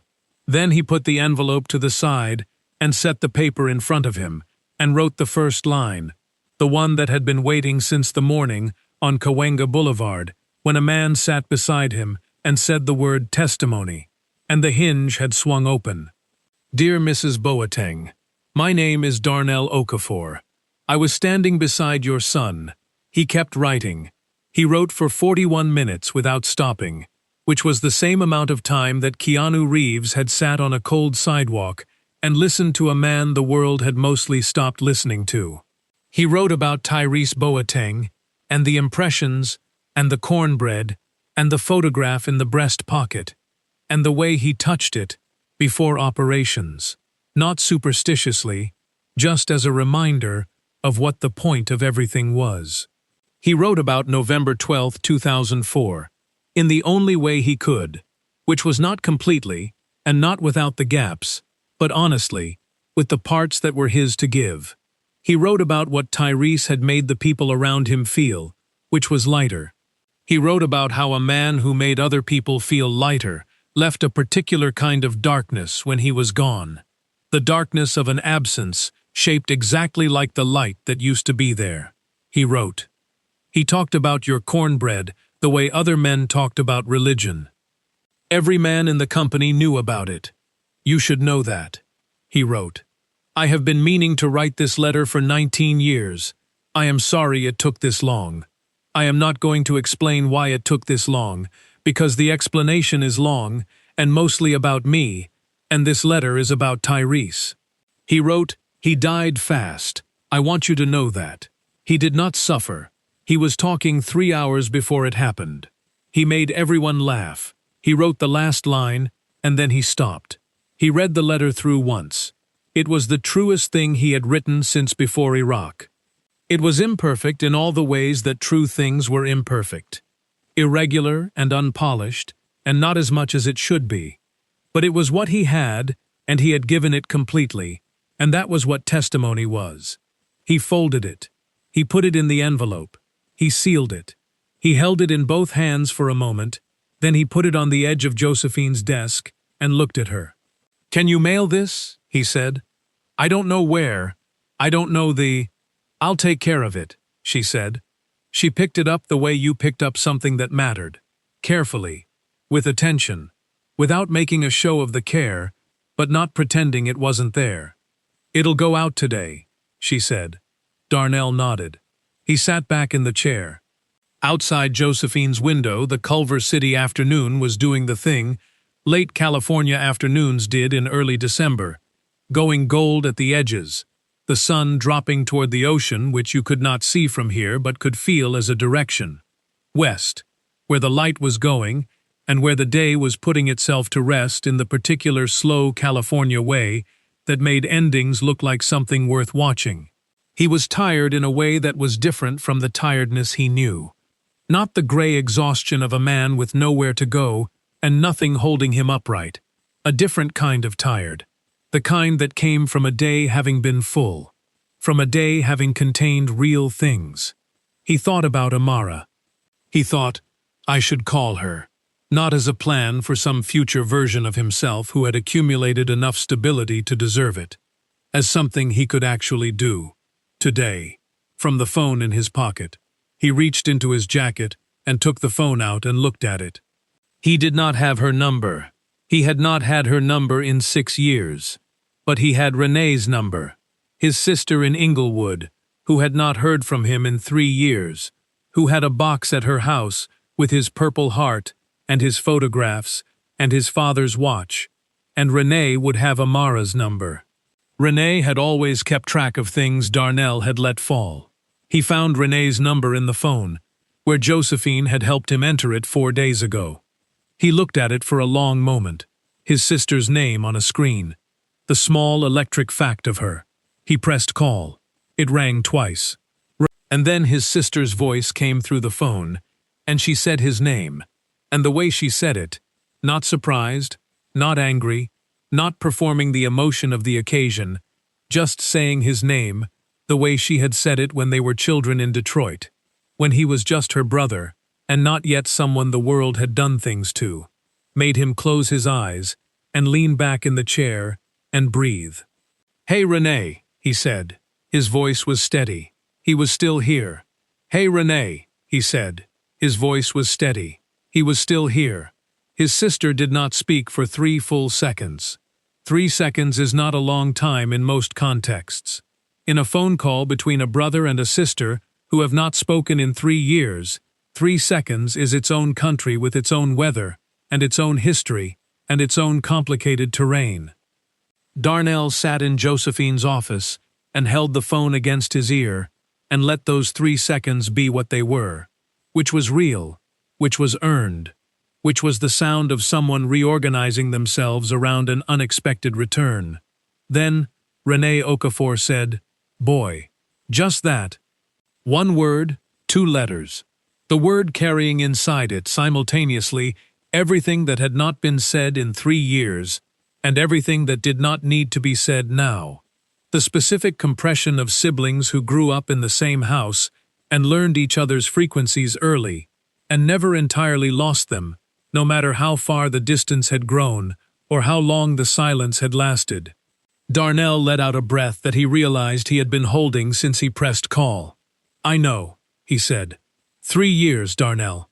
I know. I thought about. I didn't know if you were. I'm here, he said. I'm here, Renee. I'm in Culver City.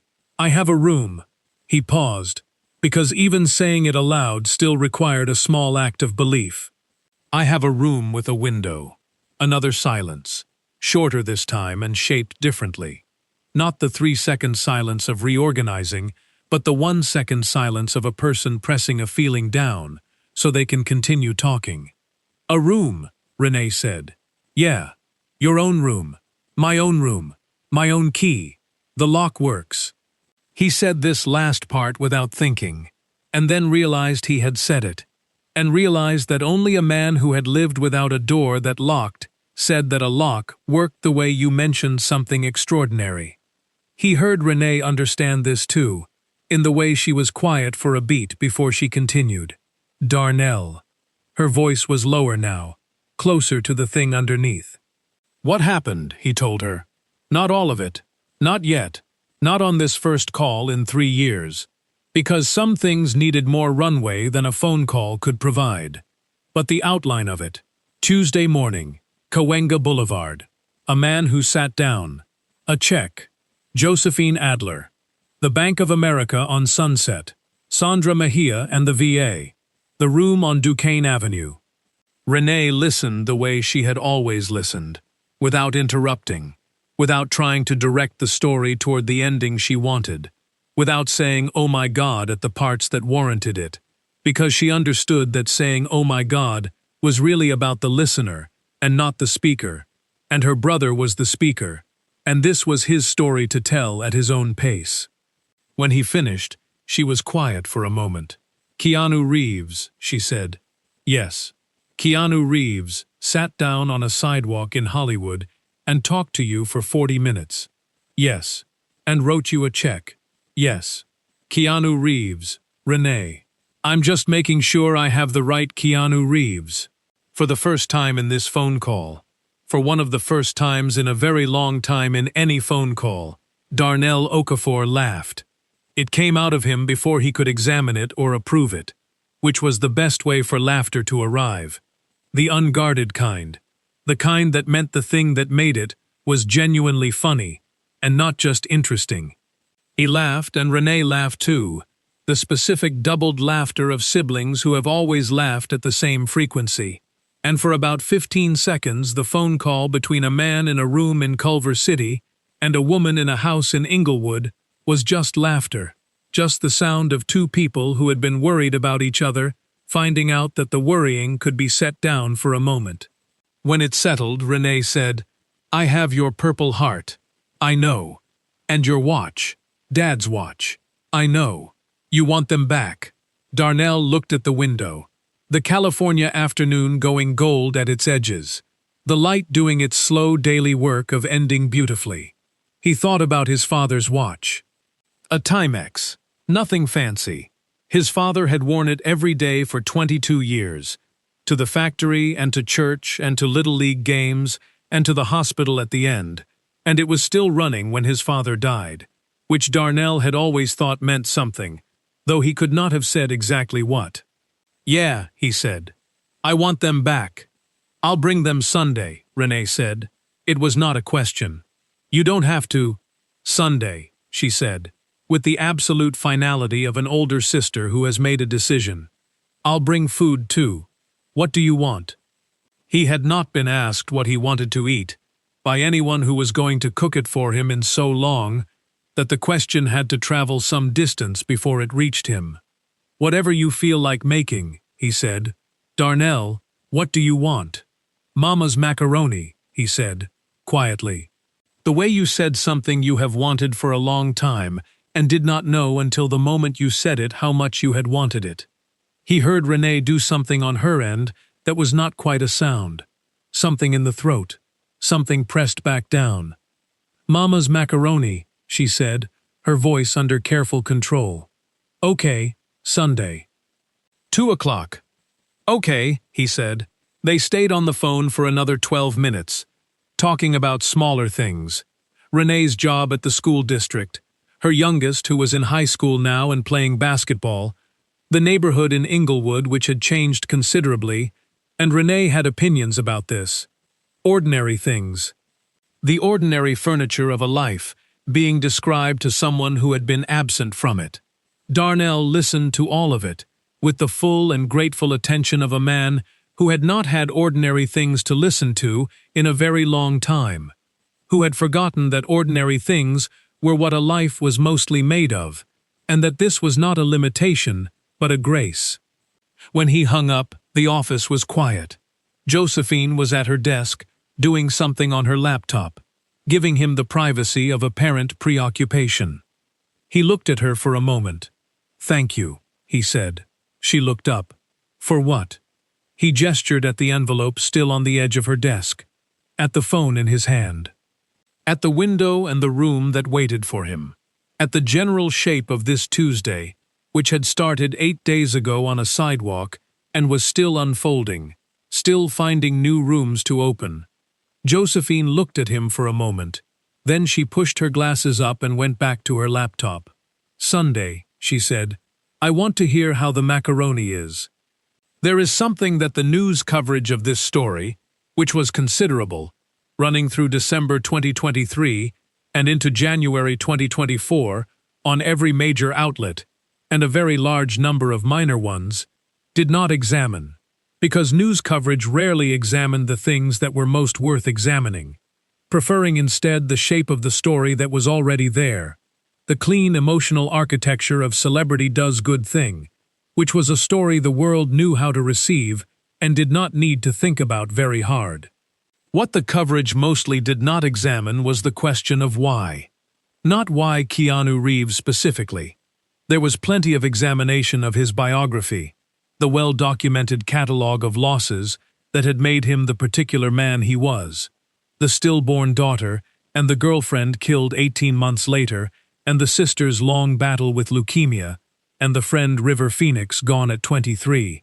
All the grief that Keanu Reeves had carried in public without performing it, had spoken about in interviews with a plain, undefended honesty that people found extraordinary because most people in his position had learned to make their grief into a brand or a wall, and he had made it into neither. That was examined. What was not examined was the simpler and perhaps more important question of why sitting down was the thing that mattered. Not the check, not the $10,000, though that was what the headline said, and it was real, and it changed things in concrete material ways that should not be minimized. But the check alone, without the 40 minutes, without the concrete, without the phone put away, without the where are you from, and the do you want to talk about it, and the I'll remember that name, the check alone would have been a transaction. Generous. Significant. A transaction. It was the sitting down that made it something else. Keanu Reeves has spoken in interviews across many years about grief in terms that were simple and precise. He described it once as the differences between what we want and what we get. He described the experience of losing people he loved as something that did not go away, but changed in texture over time, like stone that had been worn smooth by water. Still hard, still there, but with the sharp edges gradually softened by the pressure of living alongside it. He did not speak about grief as something to be overcome. He spoke about it as something to be accompanied. Perhaps this is the thing. Perhaps a man who has learned to accompany grief, his own, specifically, the kind that arrived without asking and stayed without permission, develops a fluency in recognizing it in other people, in the way it sits in a person's shoulders, and the way it shapes the particular quality of their stillness. Perhaps sitting beside Darnell Okafor on a cold sidewalk on Cahuenga Boulevard was, for Keanu Reeves, not an act of charity, but an act of recognition. Two men and their losses. The names different, the weight the same. The story does not require this interpretation. It works without it. A man was kind to another man, and the kindness was real, and the results were real, and that is sufficient. That is more than sufficient. That is in fact the rarest and most valuable category of thing.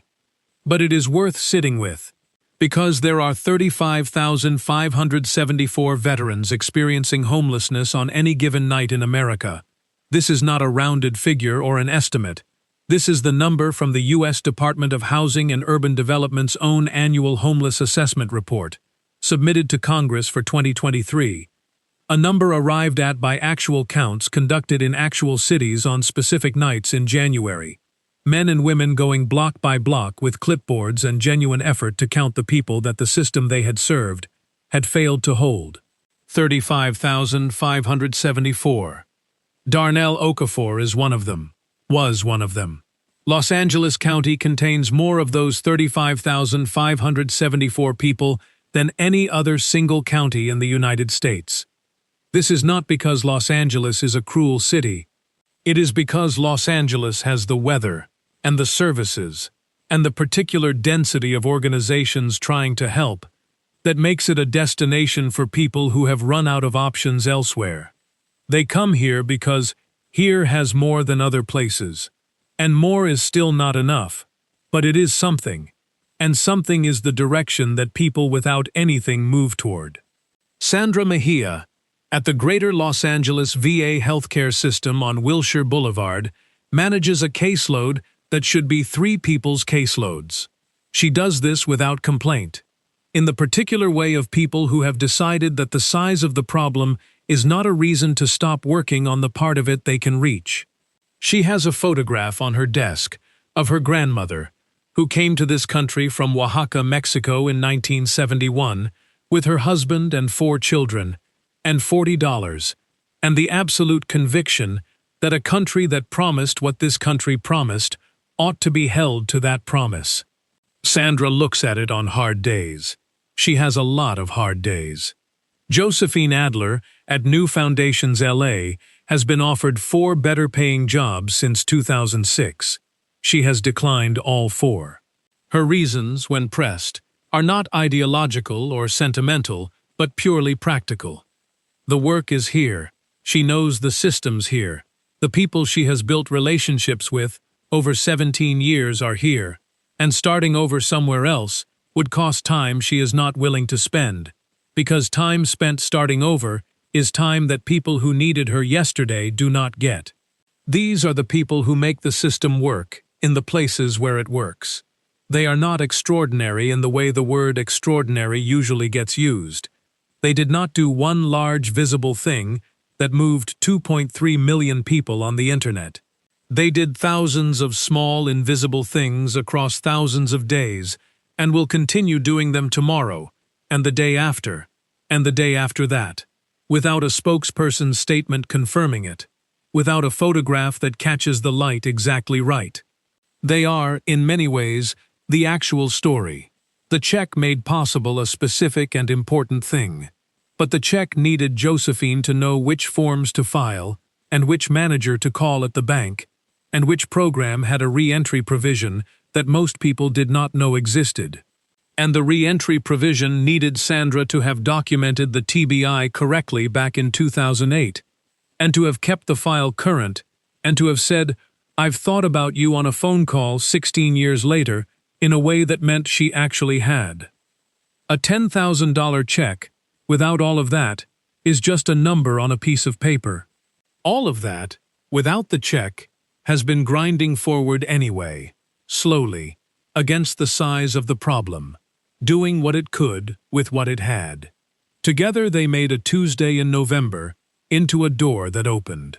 There is one more thing that is worth examining, and it is the smallest thing, and it is possibly the most important.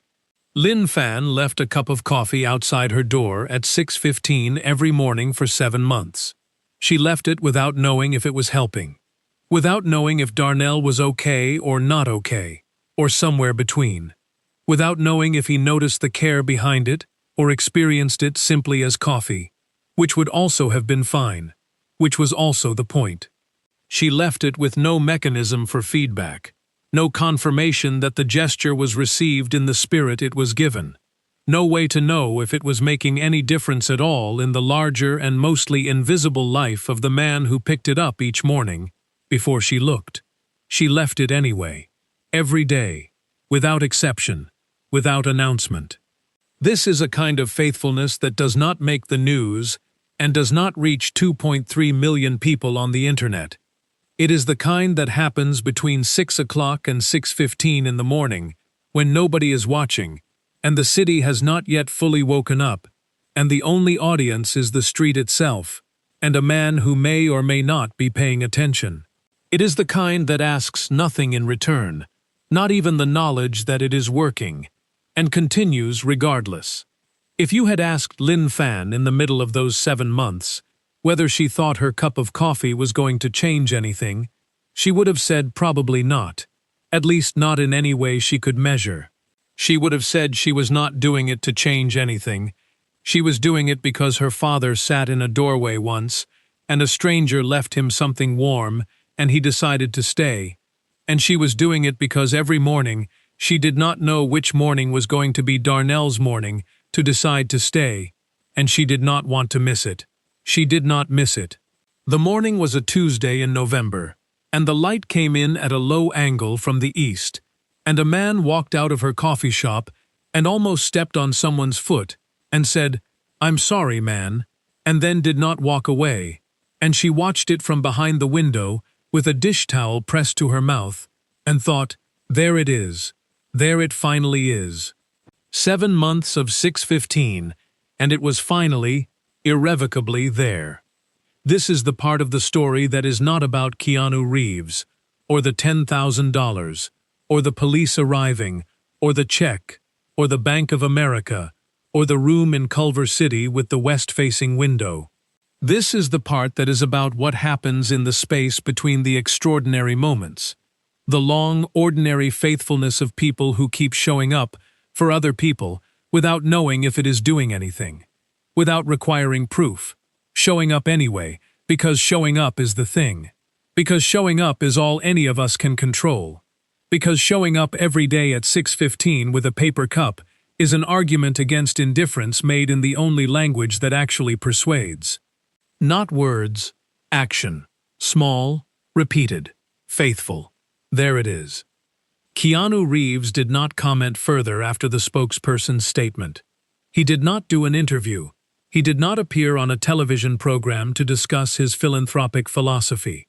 He did not post a photograph or write a caption about kindness, or announce a foundation, or attach his name to the morning in any public way beyond the 11 sentences his spokesperson provided and the one sentence within them that he specifically requested. He went back to his life in the Hollywood Hills.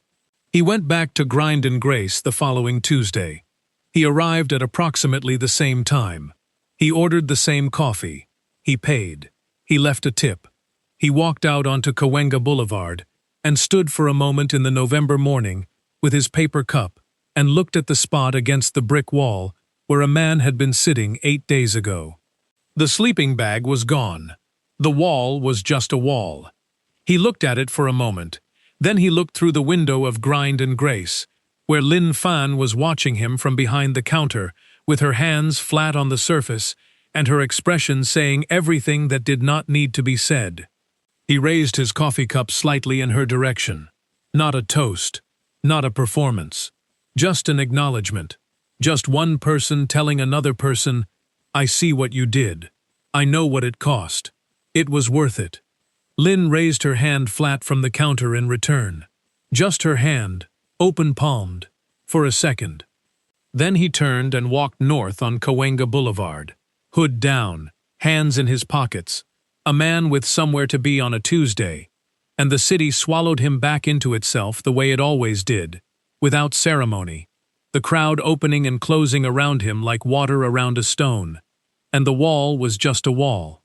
And the morning kept going, and in a room in Culver City with a west-facing window, a man was sleeping in a real bed, under a real blanket, with 2 photographs of his daughters, propped against the base of a lamp, their faces catching whatever light the morning brought, which on this particular morning was enough. It was enough. December 15th, 2023. Gloria Boateng woke at 5:47 in the morning, which was what she did every morning, had done every morning for as long as she could remember, waking before the alarm because her body had long ago decided that sleep was something you did until it was done with you, rather than something you controlled. She was 74 years old, and she lived in the same house on Lyndhurst Drive in Vine City, Atlanta, Georgia, that she had lived in for 41 years, the house where she had raised 5 boys in rooms that were never entirely quiet and never entirely clean, and were always, always full of something worth having. She put on her robe. She put on her slippers, the ones her youngest, Marcus, had given her 2 Christmases ago, the kind with the memory foam insole that she had initially thought was an unnecessary luxury and had subsequently decided was one of the finest inventions of the modern age. She went to the kitchen and started the coffee. The automatic movements of a woman who had made coffee in this kitchen 10,000 times and whose hands knew the process without requiring her mind to supervise it. While the coffee made its small domestic sounds, she stood at the kitchen window and looked out at the backyard, at the pecan tree her husband Raymond had planted in 1987 and which was now enormous, its bare December branches making their complicated pattern against the early Atlanta sky. Raymond had been gone 11 years.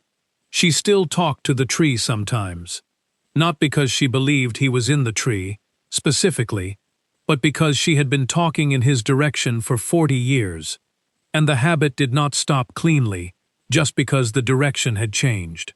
"Cold this morning," she told the tree. "Marcus is coming for Christmas. Probably bring that new girl. I'll make the ham." The coffee finished.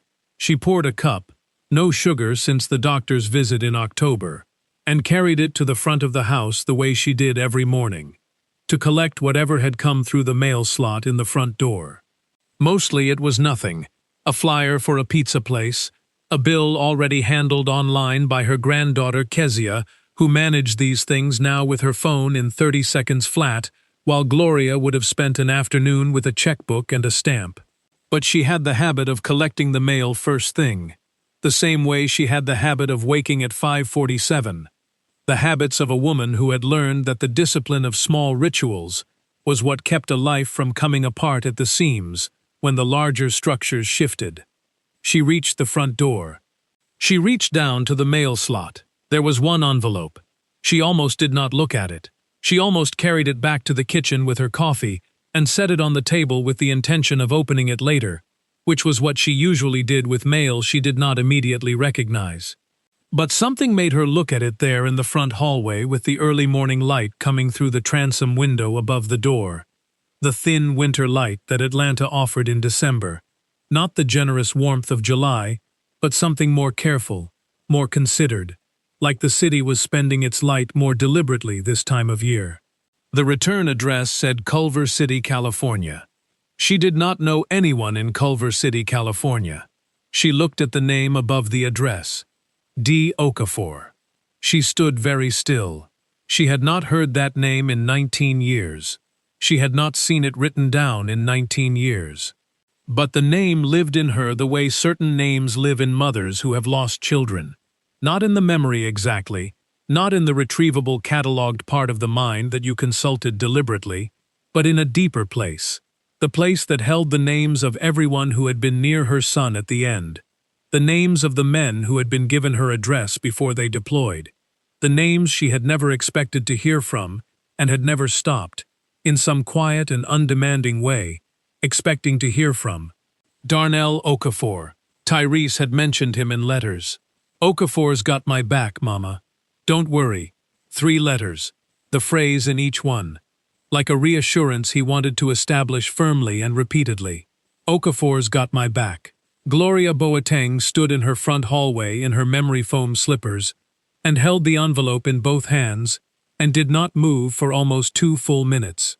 Then she carried it to the kitchen table and sat down and set her coffee to the side, and held the envelope for another long moment, because she understood that what was inside it had been traveling toward her for 19 years, and it could travel for 2 more minutes while she prepared herself to receive it. She opened it carefully, the way she opened things she intended to keep. The letter was 4 pages, handwritten, on plain white unlined paper, in a hand that was deliberate and sometimes uneven, in a way that suggested effort rather than carelessness. The writing of a man who was working carefully to make himself legible, who understood that the words mattered and wanted them to arrive intact. She read it the way Darnell had written it. Slowly, with full attention, nothing held back. She read about how Tyrese had talked about her cornbread in the foxholes. She pressed her hand flat against the page at this part and held it there, not ready to move forward yet, needing to stay in that sentence for a moment. Her boy in a foxhole in Fallujah, talking about her cornbread to the man beside him.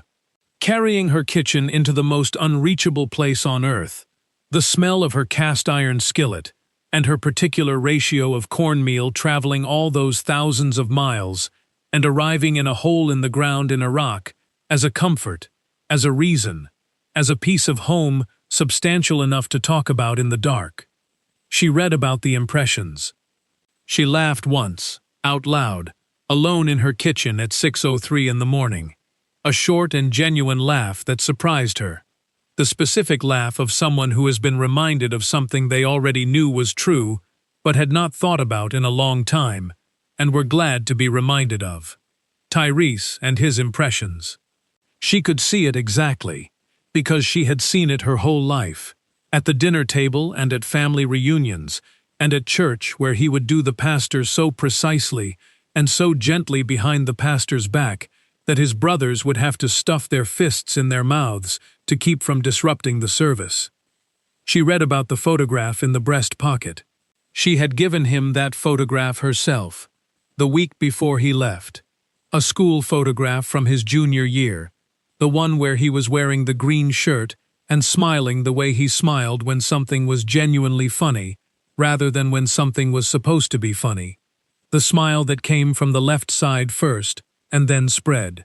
She had pressed it into his hand on the front porch of this house, and told him to keep it close, and he had said always, "Mama," and put it in his breast pocket right there, patting it once through the fabric, before he turned to load his bag into his uncle's car.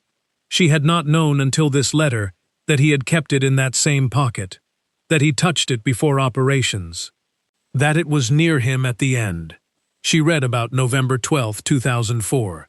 She read what Darnell could give her of that morning, which was not everything. She understood this. She did not require everything. She had learned over 19 years to receive what people could give and not press for what they couldn't. But it was something real and specific and given from the closest possible proximity. She read it with the complete stillness of a woman who had spent 19 years living with an absence shaped exactly like her son, and was now receiving a handful of details that filled some portion of that shape with something solid. She came to the line. "He died fast. I want you to know that. He did not suffer." She read this sentence 4 times.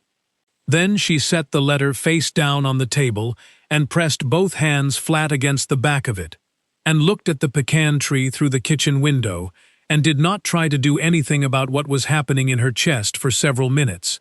Just let it be what it was, which was large and old, and had been waiting a long time for something to loosen it. Raymond would have known what to say right now. He always knew. He had a gift for finding the exact right words in the exact right moment. The kind of man who understood instinctively that sometimes the right words were the ones that simply confirmed what was already true. He would have put his hand over both of hers on the letter, and he would have said something short and accurate, and she would have believed it completely. She looked at the pecan tree. He didn't suffer, she told it. He had the photograph. He was laughing 3 hours before. The tree stood in the December morning, patient and enormous and bare. She picked the letter back up and kept reading. She read about Darnell's 19 years. Not all of them. Darnell had kept his promise not to make the letter about himself, but enough. Enough to understand what it had cost him to write it, what kind of ground he had needed under him before the words could come. She read the sentence about finally having some ground, and she thought about what that meant, what a life looked like when a person had been living without ground for a very long time, and she thought about Tyrese saying, "Okafor's got my back, Mama," and she thought about what that meant now, 19 years later, that the man who had her son's back was still here, still carrying Tyrese, still getting to his feet and finding the words. "He is still here," she thought. "He is still carrying my boy." She came to the last lines of the letter. "I have been meaning to write this letter for 19 years. I am sorry it took this long. I am not going to explain why it took this long, because the explanation is long, and mostly about me, and this letter is about Tyrese. He died fast. I want you to know that. He had the photograph. He was talking 3 hours before it happened. He made everyone laugh. He talked about your cornbread the way other men talked about religion. Every man in the company knew about it. You should know that. I think about him. I think about him in a way that is not sad, or not only sad. I think about him the way you think about someone who made things lighter just by being in them, and who left a darkness shaped exactly like the light they used to be. I think about him the way I hope someone thinks about me someday. His name was Tyrese Boateng, and he was from Atlanta, Georgia, and he was the best company I ever kept. Darnell Okafor, Culver City, California, December 2023. Gloria Boateng sat at her kitchen table in her robe and her memory foam slippers, for a long time after she finished reading. The coffee had gone cool. The pecan tree stood in the December morning, unchanged and enormous, and bare, and patient. The kitchen held the quiet of an early morning in a house that had once been so full of boys and their sounds and their needs and their particular smells, and was now just a house, just her house. The house where she had learned how to live alongside all the absences that accumulated in a life if you lived it long enough and loved people hard enough. She read the letter again. Then she read it a third time, and a fourth, which was how many times you read something when you intended to know it by heart. Then she went to the small drawer in the kitchen, where she kept the things she was keeping. The cards and the letters, and the specific artifacts of love that she had received over 74 years that she had decided were worth holding on to, the record of being known and cared for. She put Darnell's letter in the drawer and then changed her mind and took it back out and carried it to the bedroom instead, and set it on the table beside her bed, under the lamp, next to the photograph of Tyrese that she kept there. She looked at her son's face in the photograph. "He knew you," she told Tyrese. "He carried you. He still carries you."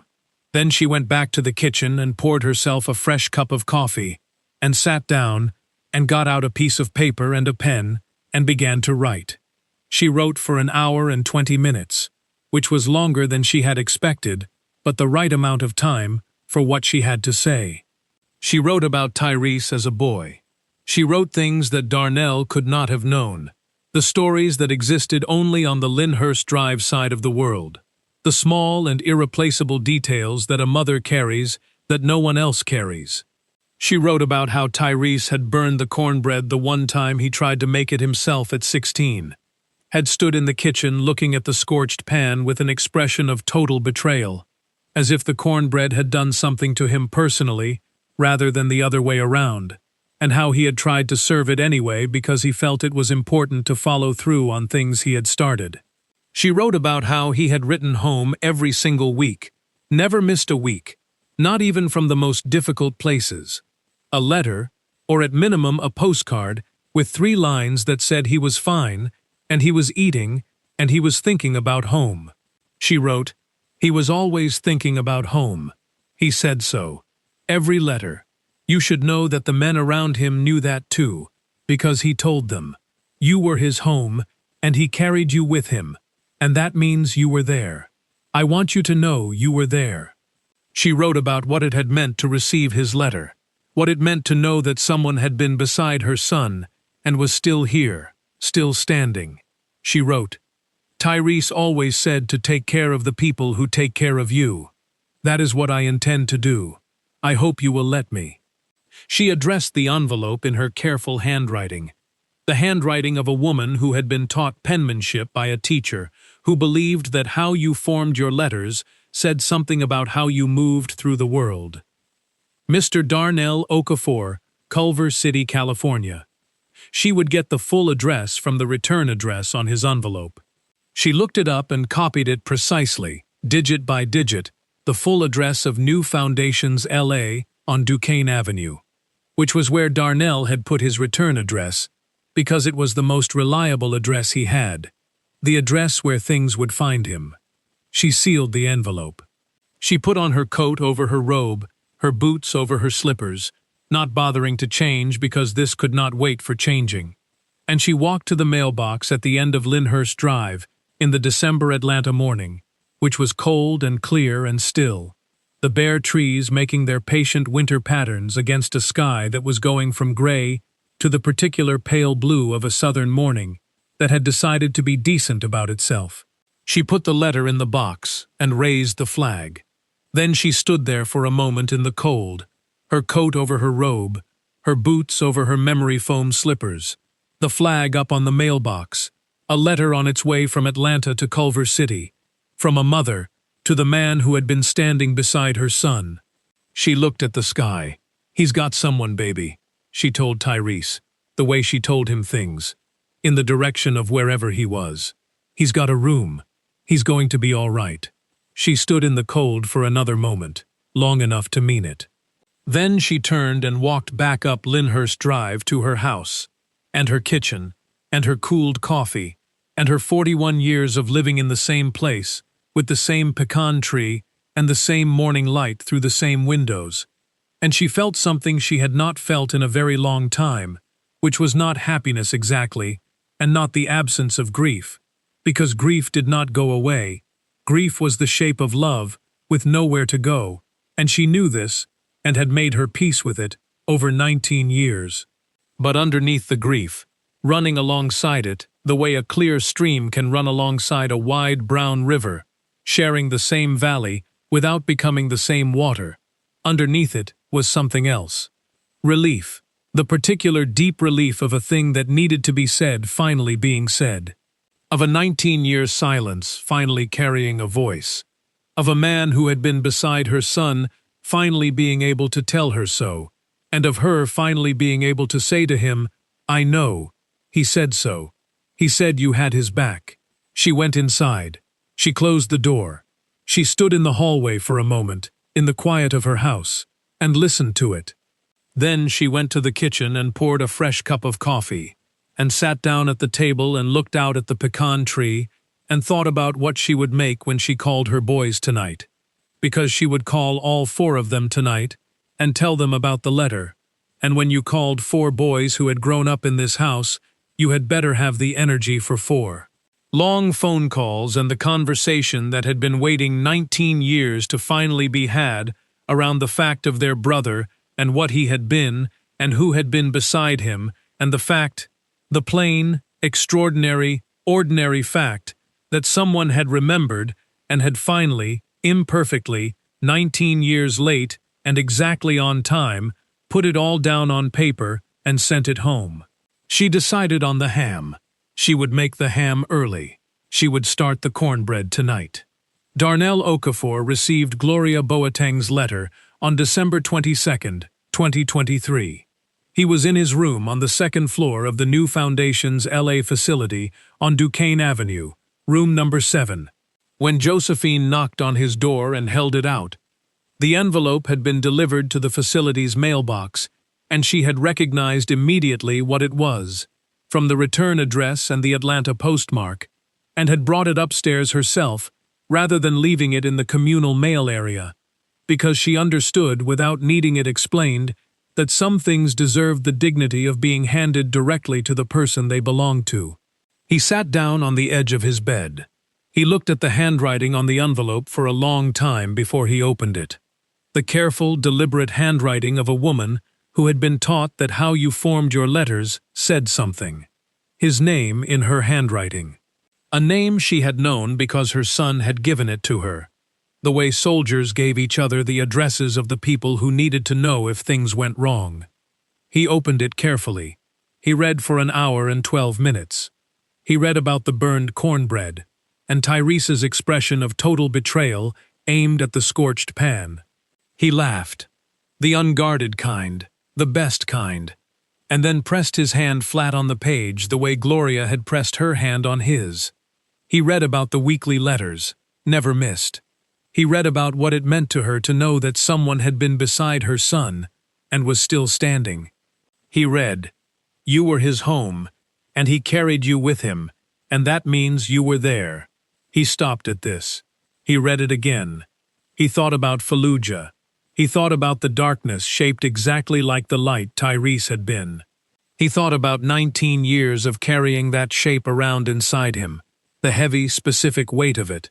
And then he thought about what it meant that Gloria Boateng was telling him that Tyrese had carried him too, that the carrying had gone in both directions, that he had not only been a man beside someone, but a piece of home for someone, someone's back, the thing a person said when they meant that whatever happened, they would not face it alone. He had my back too, Darnell thought. We had each other. He read the last line. Tyrese always said to take care of the people who take care of you. That is what I intend to do. I hope you will let me. He set the letter down on his knee. He looked at the window. The December afternoon light was doing its careful, considered work. The light that Los Angeles offered in winter. Not lavish, but honest. coming through the west-facing glass and putting a long rectangle of gold on the floor that moved slowly toward the wall the way it always did, patient and unhurried, doing what light does in rooms with windows whether anyone was watching or not. The photographs of Amara and Priya were still propped against the base of the lamp where he had put them on his first night. He looked at their faces in the afternoon light. His daughters, 3rd grade and 1st grade, wide, serious eyes, and a joy that leaked from every direction, 14 years older now, somewhere in the world. Amara had called him on January 7th, 2024. Not because Renee had told her to, though Renee had perhaps made it possible by giving Amara the space to decide for herself. She had called on a Monday evening, and he had answered on the 2nd ring, and she had said, "Dad," and he had said, "Amara," and the 22 minutes that followed were not easy or clean or resolved. They were the first 22 minutes of a conversation that would take years and might never be entirely finished, which was all right, which was the nature of conversations about things that mattered. But they were real minutes. They were his daughter's voice in his ear and his voice in hers, and at the end, she had said she would call again, and he had said he would be here, and he had meant it in both the literal sense of a man with a room and a phone and an address, and in the deeper sense of a man who had decided to stay. He was counting things again. Minutes, calls, letters back, the specific way light moved across a floor when you had a floor to watch it move across. He picked up Gloria Boateng's letter and held it in both hands. He would write back tomorrow. He already knew what the first line would be, because it had come to him while he was still reading and had been sitting in him ever since, complete and ready, waiting for tomorrow and a fresh piece of paper. Dear Mrs. Boateng, he would be glad we found each other. He always said to take care of the people who take care of you, and I intend to do the same. He folded the letter carefully, the way you folded something you intended to keep forever, and placed it on the desk, beneath the lamp, beside the photographs of his daughters. 3 pieces of paper, his girls, a mother's handwriting, the record of being known and cared for. He looked at them for a long moment. Then he stood up from the edge of the bed. He moved to the window.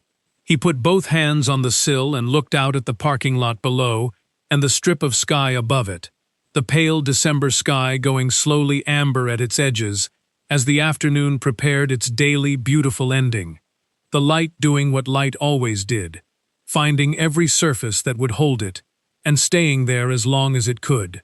He was 54 years old.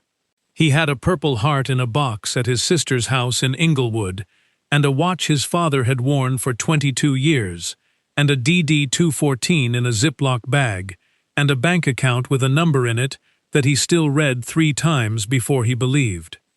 He had a room with a window and a door that locked, and a west-facing sky, and a VA appointment every 3 weeks, and a caseworker named Sandra Mejia who had thought about him. He had a letter from Atlanta, Georgia, that said his son's name and his name in the same breath, bound together across 19 years by the fact of having been beside each other when it mattered most. He had Renee. He had Amara's voice in his ear on a Monday evening saying "Dad," like it was just his name, like it was simply and only what he was. He was still here. He had stayed. He looked out at the December sky going amber, and thought about a man on a Tuesday morning who had walked out of a coffee shop and almost stepped on his foot and said, "I'm sorry, man," and then, instead of walking away, had done the thing that changed the shape of everything, had simply, without ceremony or performance, or any mechanism for telling anyone about it, sat down. Just sat down, on the cold concrete, and stayed. Darnell thought about this for a long time, watching the light change in the sky, watching the day put itself to rest in the slow and patient way of days that have been full of real things. He thought about what it meant. Not the check. The check was real and important, and he was not dismissing it. The check had moved things in the world in concrete and material ways that mattered. But underneath the check, before the check, the thing that made the check mean what it meant rather than just what it was. A man had sat down beside him, had taken out no phone, had brought no clipboard, had required no particular response, no performance of gratitude or dignity or need, in any specific approved shape, had simply sat down on cold concrete and held a coffee with both hands, and said, "Where are you from?" like a person who actually wanted to know. Had listened, had said, "I'll remember that name," had stayed. This was the whole story, not the $10,000, though the $10,000 was real, not the police arriving, though the police arrived and it was not what anyone feared, and it was something better. Not the viral photograph or the spokesperson's statement or the 2.3 million views, or the news cycle that ran through December and into the new year and had mostly moved on to other things by February, the way news cycles always moved on, because they were cycles, and their nature was to cycle, to keep turning toward the next thing while the people in the previous thing kept living. The whole story was a Tuesday morning, and a man who sat down, and a woman who left coffee at 6:15 every morning for 7 months, without knowing which morning was the one, and 2 police officers who sat on a curb, and one of them said, "My uncle was 1st Infantry," and the other went inside and bought 3 coffees out of her own pocket, and a caseworker who had thought about him, and a woman in Culver City who filed re-enrollment paperwork under a provision most people didn't know existed, and a mother in Atlanta who walked to her mailbox in her coat over her robe and her boots over her memory foam slippers and raised the flag, and a man who wrote a letter 19 years late and exactly on time. The whole story was people, specific and named and real, doing the thing they could do in the moment they had to do it, without waiting for the moment to be larger, or the thing to be more significant, or the audience to be bigger, or the circumstances to be cleaner, or the person in front of them to deserve it in any way that could be documented and confirmed. Just doing it. Just staying. Just leaving the coffee. Just sitting down. That is the whole story. Darnell Okafor moved into permanent VA-supported housing in March 2024, a 1-bedroom apartment in the Koreatown neighborhood of Los Angeles. He has monthly appointments with Sandra Mejia and weekly check-ins with a TBI specialist at the Greater Los Angeles VA. He has spoken to Amara 14 times since January. He met his youngest daughter Priya for lunch in Riverside in April 2024, the first time he had seen her in 11 years. She is 23 years old. She has her mother's eyes. He has his father's watch back on his wrist, running still, keeping its patient time. Gloria Boateng and Darnell have exchanged 7 letters. She has invited him to Atlanta for Thanksgiving 2024. He has told her he will come. He means it. He is working on meaning more of the things he says, practicing it the way you practice anything worth having, one day at a time, with the occasional setback and the general direction of forward. Lin Fan still runs Grind and Grace on Cahuenga Boulevard. The Instagram post remains her most viewed content by a distance of approximately 2.29 million views. She does not consider this her most important work. Her most important work happens at 6:15 every morning. There is a new cup outside the door now, left for a woman named Celestine Marsh, 48, who has been sitting against the wall 3 doors down since September. Lynn does not know which morning will be Celestine's morning to decide to stay. She does not know and does not need to know. She sets the cup out anyway. Josephine Adler was offered a 5th better-paying position in February 2024. She declined. She is still at New Foundations, LA. Her caseload has grown. She is hiring. Officer Marcus Webb transferred to the Lap's Hope team in January 2024, leaving regular patrol for full-time homeless outreach work. He sees Darnell occasionally, in the way of people whose paths have been shaped by the same morning. They nod at each other in the specific way of people who share something that does not require explanation. Officer Diana Ruiz remains at Hollywood Division. Her grandfather's photograph is on her desk now. She put it there the week after the Tuesday morning on Cahuenga. She looks at it on hard days. Keanu Reeves has not commented publicly on any of this. He goes to Grind and Grace on Tuesday mornings. He orders the same coffee. He pays. He tips. He walks back out onto Cahuenga Boulevard with his paper cup, and he lives his life, which is what all of us are doing, the best we can, with the time and the coffee and the cold morning, and the person on the sidewalk, and the choice, always the choice, of whether to walk away or to sit down. He sat down. The rest is everything. And that is the full story of a Tuesday morning on Cahuenga Boulevard that changed everything. A man who almost walked away but chose to sit down. A woman who left coffee outside her door every single morning, without knowing which morning would be the one that mattered. 2 police officers who showed up not with handcuffs, but with paper cups. A letter that traveled 19 years to reach the woman who needed it most. And a veteran who had been sleeping on cold concrete, who now wakes up every morning in a room with a window, a door that locks, and 2 photographs of his daughters catching the morning light. All of it started with one simple decision: to stay. If this story moved you even a little, if it reminded you that kindness is still out there, still sitting on sidewalks, still leaving coffee at 6:15 in the morning without asking for anything back, then do one thing right now. Hit that like button. Not for this channel, not for the numbers, but because every time you share a story like this one, you are telling the world that this is the kind of thing worth paying attention to. You are voting for more of this. And this world needs more of this. And if you are new here, subscribe. Because this channel is built on exactly these kinds of stories. Real people, real moments, real kindness, that the headlines usually miss, but that matter more than almost anything else you will find on the internet today. Now before you go, I want to know something. Where are you watching this from right now? Drop your city and your country in the comments below. I read every single one.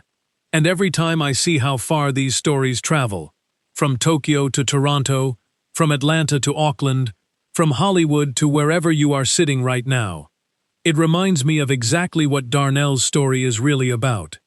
That kindness has no address. It just needs someone willing to sit down. Now click on the video appearing on your screen right now, because the next story is waiting, and I promise you it is worth every second. Thank you for being here. I will see you in the next one.